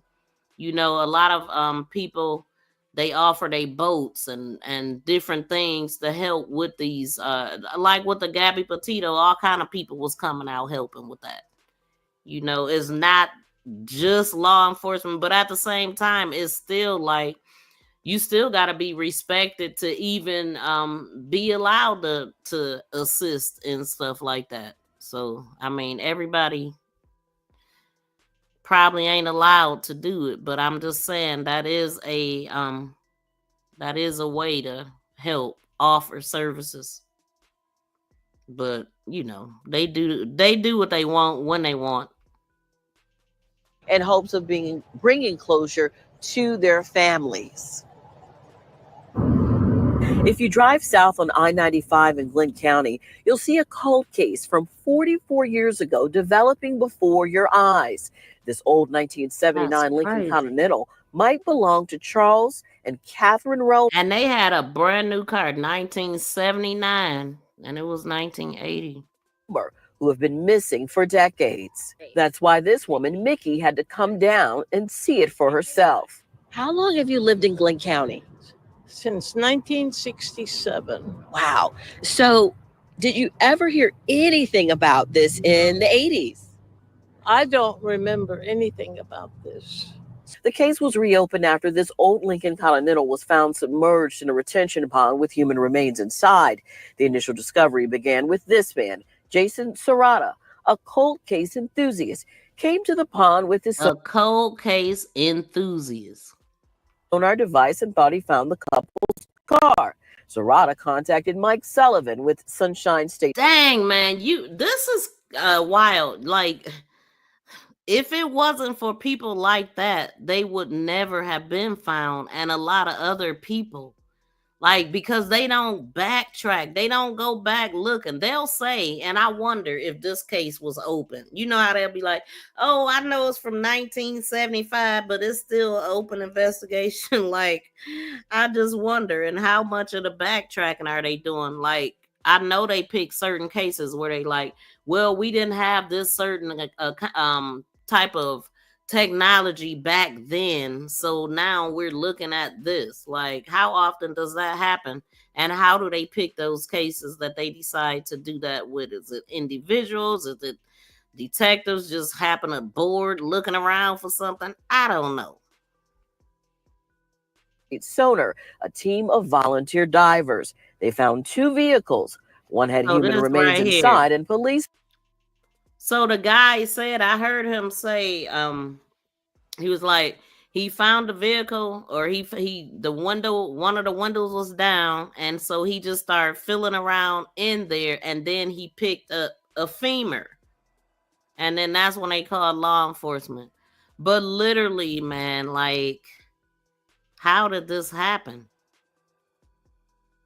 How did that happen and nobody see anything? Like, right between the highway and the hotel. They drop their bags off, leave, and then that. Did somebody run them off the highway? Believe it's Charles and Catherine Romer's car. Sullivan talked to me by phone. A good feeling knowing that they're going to finally get these answers and have some peace and, maybe, sort of move forward with all this. And so it's a feeling hard to describe, really. You feel for the family. The pond has been draining since this weekend to get closer to the Lincoln. Lawton Dodd is the public information officer for Glenn County Police Department. How much longer do you think it's going to take to drain the pond? It's unclear. It should be done soon. Okay. But once then the real work begins, because then the question begins, are we going to be able to remove the car from the pond without destroying what's there? And then how long will it take for the Georgia Bureau of Investigation, the forensics experts, to examine the human remains that have been found and determine whether or not they were the Romers? Oh, they'll probably jump right on that, because now it's got the, some national attention, people interested, and of course the family of these people would want to know was what. But this is so disturbing. So when people out there fishing in the pond and like, it's just thinking about that, that's where my mind is going. Disgusting. Lookers have come and gone all day, wondering if it's the Romers and how the car ended up in the pond. So why did you decide to come down here? Just shop? To see if it's where it is in relation to the interstate. Now investigators will be working around the clock to figure out what happened here 40 years ago. The Camden County Dive Team also helped in this initial discovery. Now, it's important to note this investigation could last for months, because that vehicle, there's concerns that if they try to remove it, it may actually have a negative impact on the vehicle or any potential evidence that could be inside that vehicle. So the entire investigation might happen right here. Also, there's a mobile command center that just showed up here a couple of hours ago for the Glenn County Department as well. And they've also put up black tape and also tarps, if you will, so we can't see through that fence anymore as this investigation continues. But hopefully this all leads to answers as to what happened to that vehicle and how it ended up in that retention pond. Reporting live in Glenn County, Janice Harris, Channel 4, the local station. Okay, so now I'm pulling something else up, but I'm gonna let the next video play while I do it. I don't even know what the next video is. Shout out to everybody listening. For breaking into a home, leading to the homeowner being shot and killed. We ain't gonna listen at that again. We're gonna what I want to pull up right now is the reporting that they gave us on Jeter. But then also, but before I do that, because I think,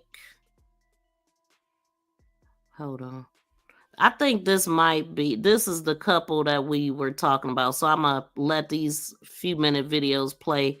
And then, okay, so I got a 39-second video and a 33-second video concerning Devin Jeter, the Navy sailor whose Jeep was recovered. We covered the case when he was missing, and it took them this long to find his Jeep. And it was in the same body of water that he was found in, just like I suspected.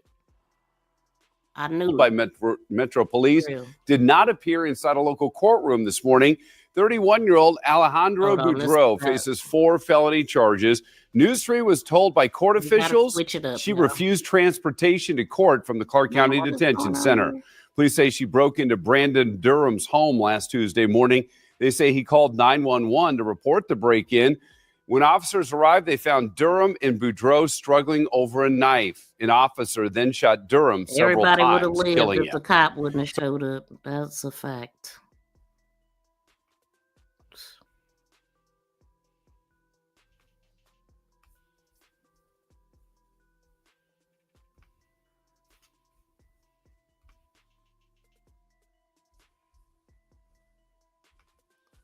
What we got going on here?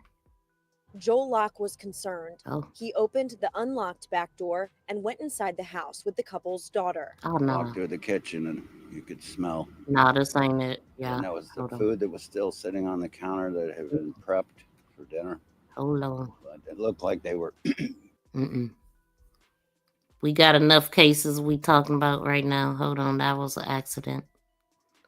But I think this one, no, I say Clearwater, but it looked like those people. We'll go on to Jeter. His 30. The Georgia Bureau of Investigation says it found the car a Navy sailor rented before he was found dead in the Ocmulgee River. Yeah, but they say they are still seeking more information tonight as they work to figure out what happened to 25-year-old Devin Jeter. Investigators say the Jeep Compass that Jeter rented was also found in the river, but there were no visible signs of damage. A fisherman discovered Jeter's body on November 11th. The GBI says he was last seen at Hartsfield-Jackson International Airport just days earlier. Now, he's from DeKalb County, and police say he was heading to Jacksonville to return to his Navy post.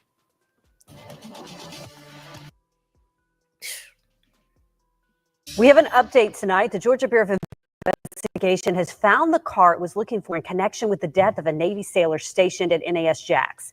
Devin Jeter's body was pulled from a river in Telfair County, Georgia on last Monday. This morning, the GBI announced that its dive team had found the Jeep Compass Jeter rented before he vanished. It was pulled from that same river near where his body was found with no visible damage.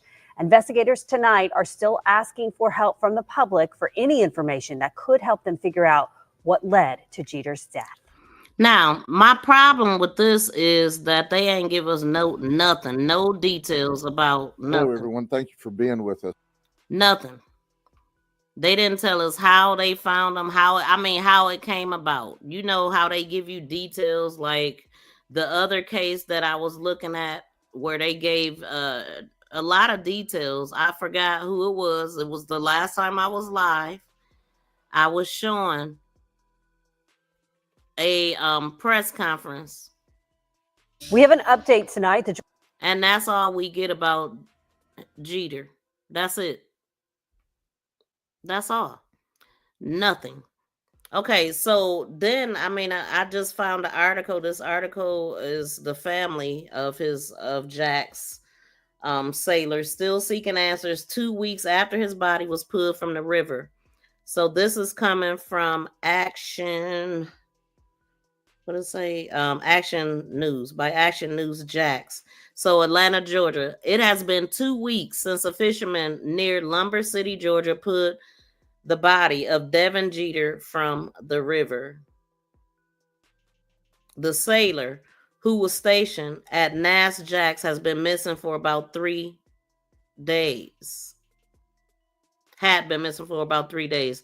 They hadn't told us much about anything. We don't know when he died or how he died. Melanie Jeter, Devin's sister, said. They're not telling them anything. She said, I'm still crying because I won't see that smile again. He just lit up a room. He was such a nice guy, a nice young man who loved what he did. And then that's coming from Perry Delaney Jeter, Devin's grandmother. Jeter's family expressed frustration Monday that they have not gotten closure to their loved ones unaliving, and they felt their initial pleas were ignored. Their initial pleas for help were ignored. So Jeter was last seen alive November 7th. The 25-year-old was in Atlanta looking for a car and visiting his family. When his car search was unsuccessful, he told his family he would be back the next week. He was planning on coming back for Thanksgiving to spend with his family. And so they end up taking him to the airport. He told his family he would be back next week, and he rented a car with the plans of driving overnight to make it to his Jacksonville base by the morning. And he had called his boss too. I remember hearing and saying that he would be a day late or whatever. So when he didn't show up, when he never arrived, and his family said he did not respond to the phone calls or text messages. When he did not show up, we knew something happened. His grandmother said, so the family went to the police and to Enterprise asking for him to be reported missing on that Friday, November 8th. However, they say no report was filed. What? The family went to the police, and yeah, why? They told him not to come. I mean, what? Report it another day? So the family went to the police and Enterprise after asking for a report, asking for him to be reported missing on Friday, November 8th. However, they say no report was filed. So they kept telling us, oh, he will come back. Why do they do that crap? That is just crazy to me. They need to stop doing that, seriously, because they always wrong. And it's giving whoever more time to do whatever they doing to your loved one. So they kept telling us, oh, he will come back. He probably just went off alone. Oh, he wanted to be alone. He didn't want to be bothered. Like, this is just classic, man. Everybody kept trying to pass the buck. Like, oh, he just went off somewhere. No, he didn't go off somewhere. He was too responsible. He was he had a duty to perform when he got back. So, according to the incident report provided by the family, the incident report for a missing person was filed on November 10th, more than 48 hours after he disappeared. So that's what they did. They why not say they told him to come back on the 10th then, if that's what it was? Because they said on the 8th the report wasn't filed, and then 48 hours later they filed one. So did they tell them to come back 48 hours later? Because if they did, that's bull. So it is unclear and when the first 48 hours is the most freaking important. So it was unclear if the police contacted Enterprise or started the search before November 10th, and I'm pretty sure that they didn't. So Atlanta police did not answer the questions, of course, via email. So on November 11th, when Devin's body was pulled from the river, the same day Javion McGee was found unalive, a week later, the Jeep he rented was put with no discernible. Well, why are we talking about discern any damn thing? Because they ain't discerning nothing. Like, as a matter of fact, that, like I said, there's no reason why that Jeep wasn't found the same day they found his body, if they would have even looked. So it sounds like to me that they just pulled him. They said the fishermen pulled him from the water, right? So they didn't think, once they identified who he was, that it may be a vehicle under there. So it took them, a whole week later to then go back and figure that out. But we talked about, that was the guy, we talked about the guy that faked his own death, ran off on his family to be with another woman. They did all kind of stuff. And yeah, this wasn't in the same place. But my point is, they have resources. They have access to people with resources. And anybody is willing to help if they just reach out, but they don't. and they have the resources, so they ain't even got to reach out to the community. The community helping shouldn't even be a thing, because all the money and resources that they do have, I don't see why. And I know that when certain things happen, they pull funding from police and stuff like that. That was another thing. And I was looking at I was looking around, and there's a police department that everybody quit. They quit. The head, the chief quit. Everybody quit. But it wasn't nothing but 4 of them. So they all quit and went somewhere else. But that particular area do not have a police department, and I don't remember where it was at. But yeah, that just happened. But anyway, so now I got to find my spot again.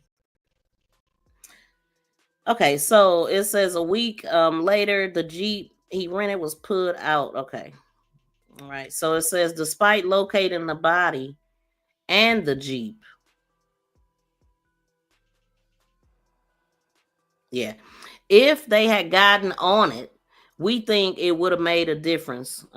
Perry, the grandmother says. So despite locating the body and the Jeep, the family says they have not been given a clear picture of what happened to him. They probably ain't even been given a clear picture of the recovery of him. So in an email sent to WSB TV, the GBI said their investigation at this point does not indicate foul play. However, anyone with information is encouraged to contact the GBI Regional Investigative Office in Eastman at 478-374-6988. Man, BS. It's wild. It's crazy. Let this finish playing as I pull up, y'all. Georgia Bureau of Investigation has found the car it was looking for in connection with the death of a Navy sailor stationed at NAS Jax. Devin Jeter's body was pulled from a river in Telfair County, Georgia on last Monday. This morning, the GBI announced that its dive team had found the Jeep Compass Jeter rented before he vanished. It was pulled from that same river near where his body was found with no visible damage. Investigators tonight are still asking for help from the public for any information that could help them figure out what led to Jeter's death. You driving now, drive safe.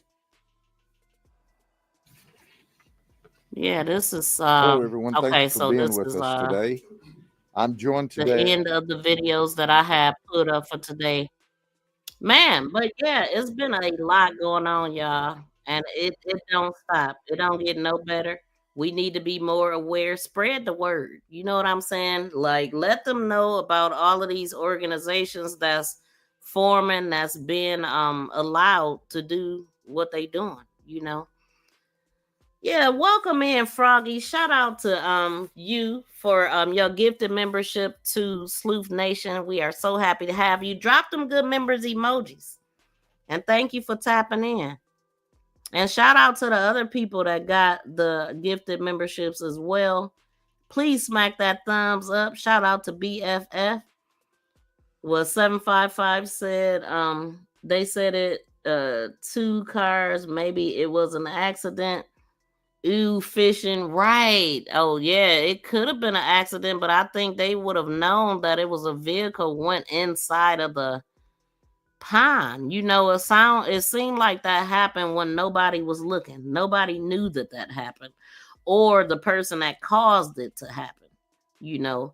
And then it's crazy because they was out of town. Like, they wasn't even from there. So if I reach in and came out with a femur bone, auntie, I'm going home for the day. Look, he go out there looking for bodies. He already know that it's a possibility that he might find something. I mean, but see, that's what I'm talking about. When you're talking about putting yourself out there, what are you passionate about? What do you love? Like, that guy happened to love deep diving for mysterious, unsolved cases. So what can you put out in the world? You know what I'm saying? Like, start your YouTube channel. And I teach everything YouTube. So subscribe to that channel if you're interested in starting your own. We need more people out here reporting our stories and more extensively. I mean, it was just a lot of stuff that I wanted to talk about today. So I will be we'll be talking about Jelani Day too in the next couple of days.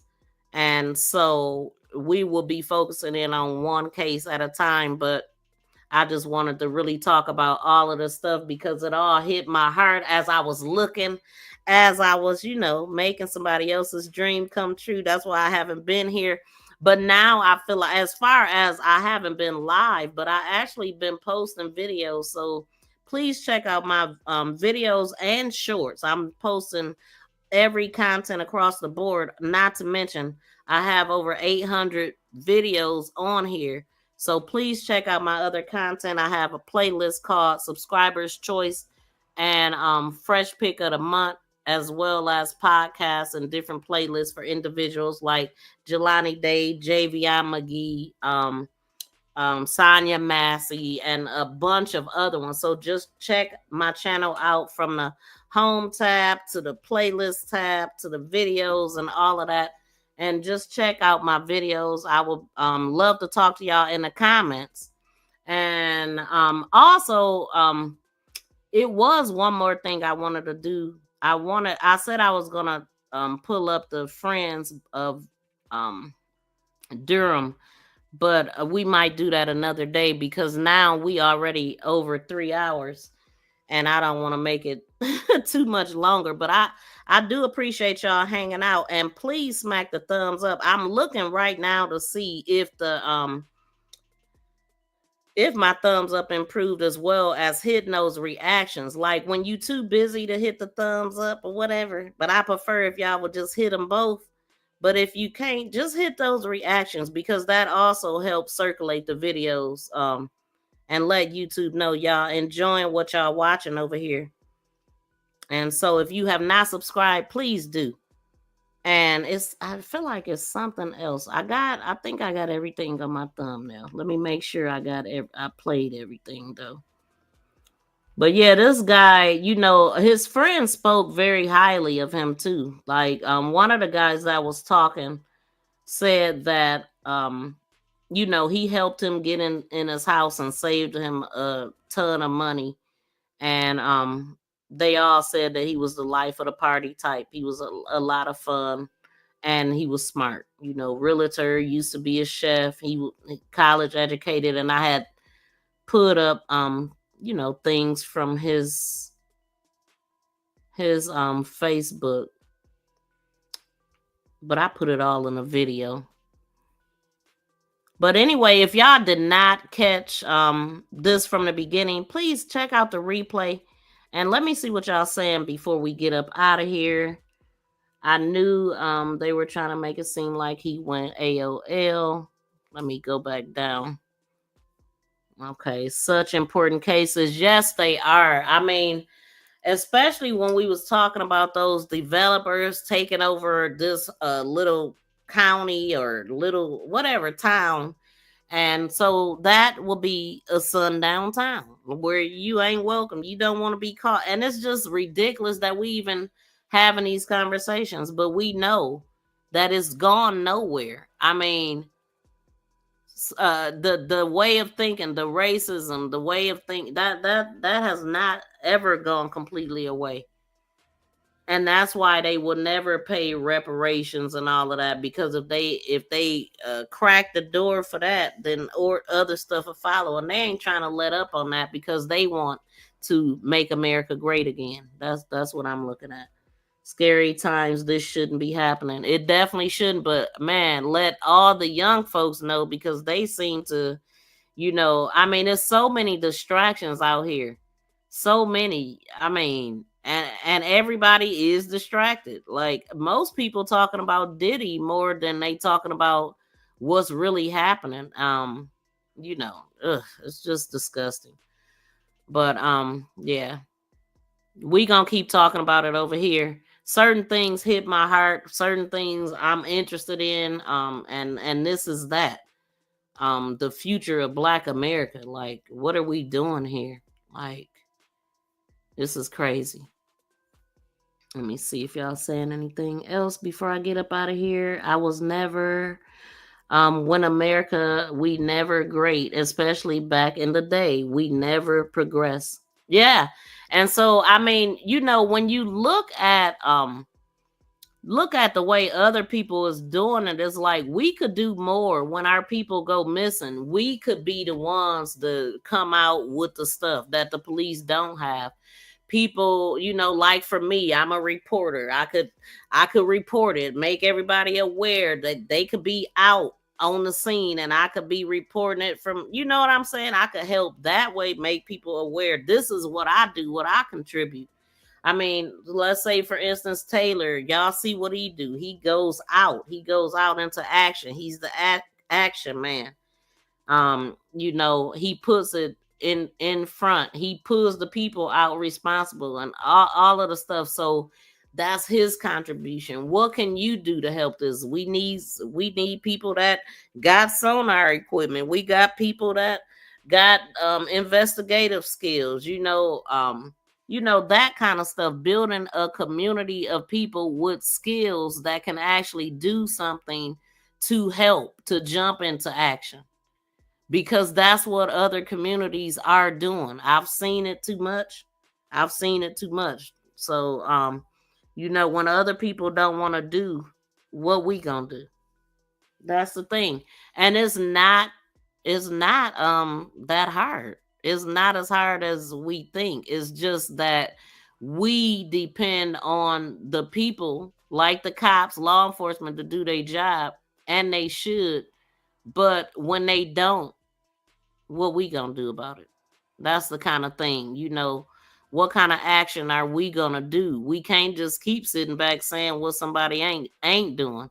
What are we gonna do to change it? We have the internet, so I mean, it's just a thought. And that's why I like to bring up that is people with skills that come out and offer their skills in times like this. And no, it's not always like that. But yeah, with the Gabby Petito, you seen that. We had actors, Dog the Bounty Hunter. Everybody got involved. These people inserted themselves. Some of them might have been called by law enforcement that got involved, but anyway, people with skills, and not even known names, just ordinary people got involved. And so that's just stuff we got to think about. I think, like, if you're not paying attention to this kind of stuff, you just don't know what it is that people are doing to help out and stuff like that. But is that every case? No, it's not. But I'm just saying, like, we got to step up.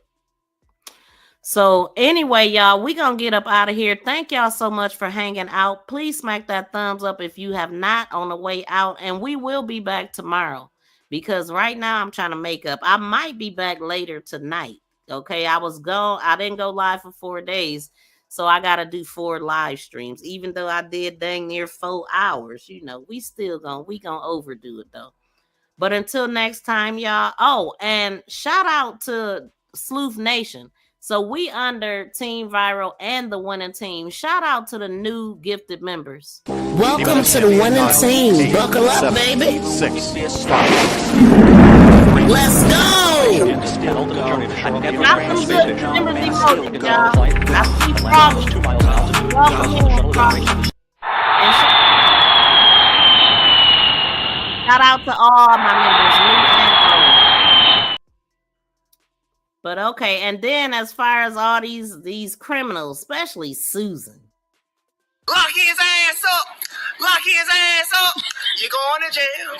You're going to jail. Lock his ass up. And Alexander, whatever his name was. Lock his ass up. Lock his ass up. You're going to jail. You're going to jail. Lock his nanny boo boo.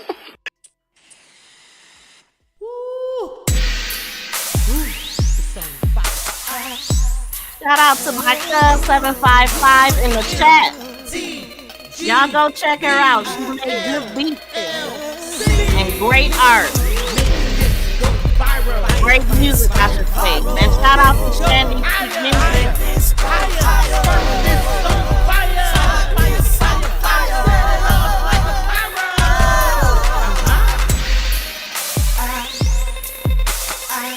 go. Shout out to my BFF. Drop some good fire and horns. Froggies, you got some members emojis. Drop some good members emojis.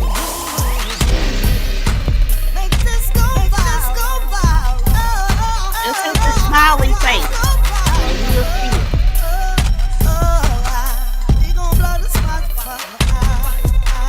You'll see it.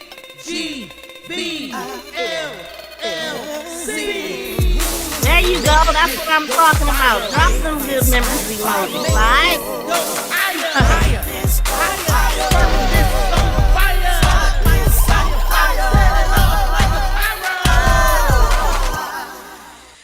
Peace and love, y'all. We out. Please smack that new video that's about to come as soon as I end this right now.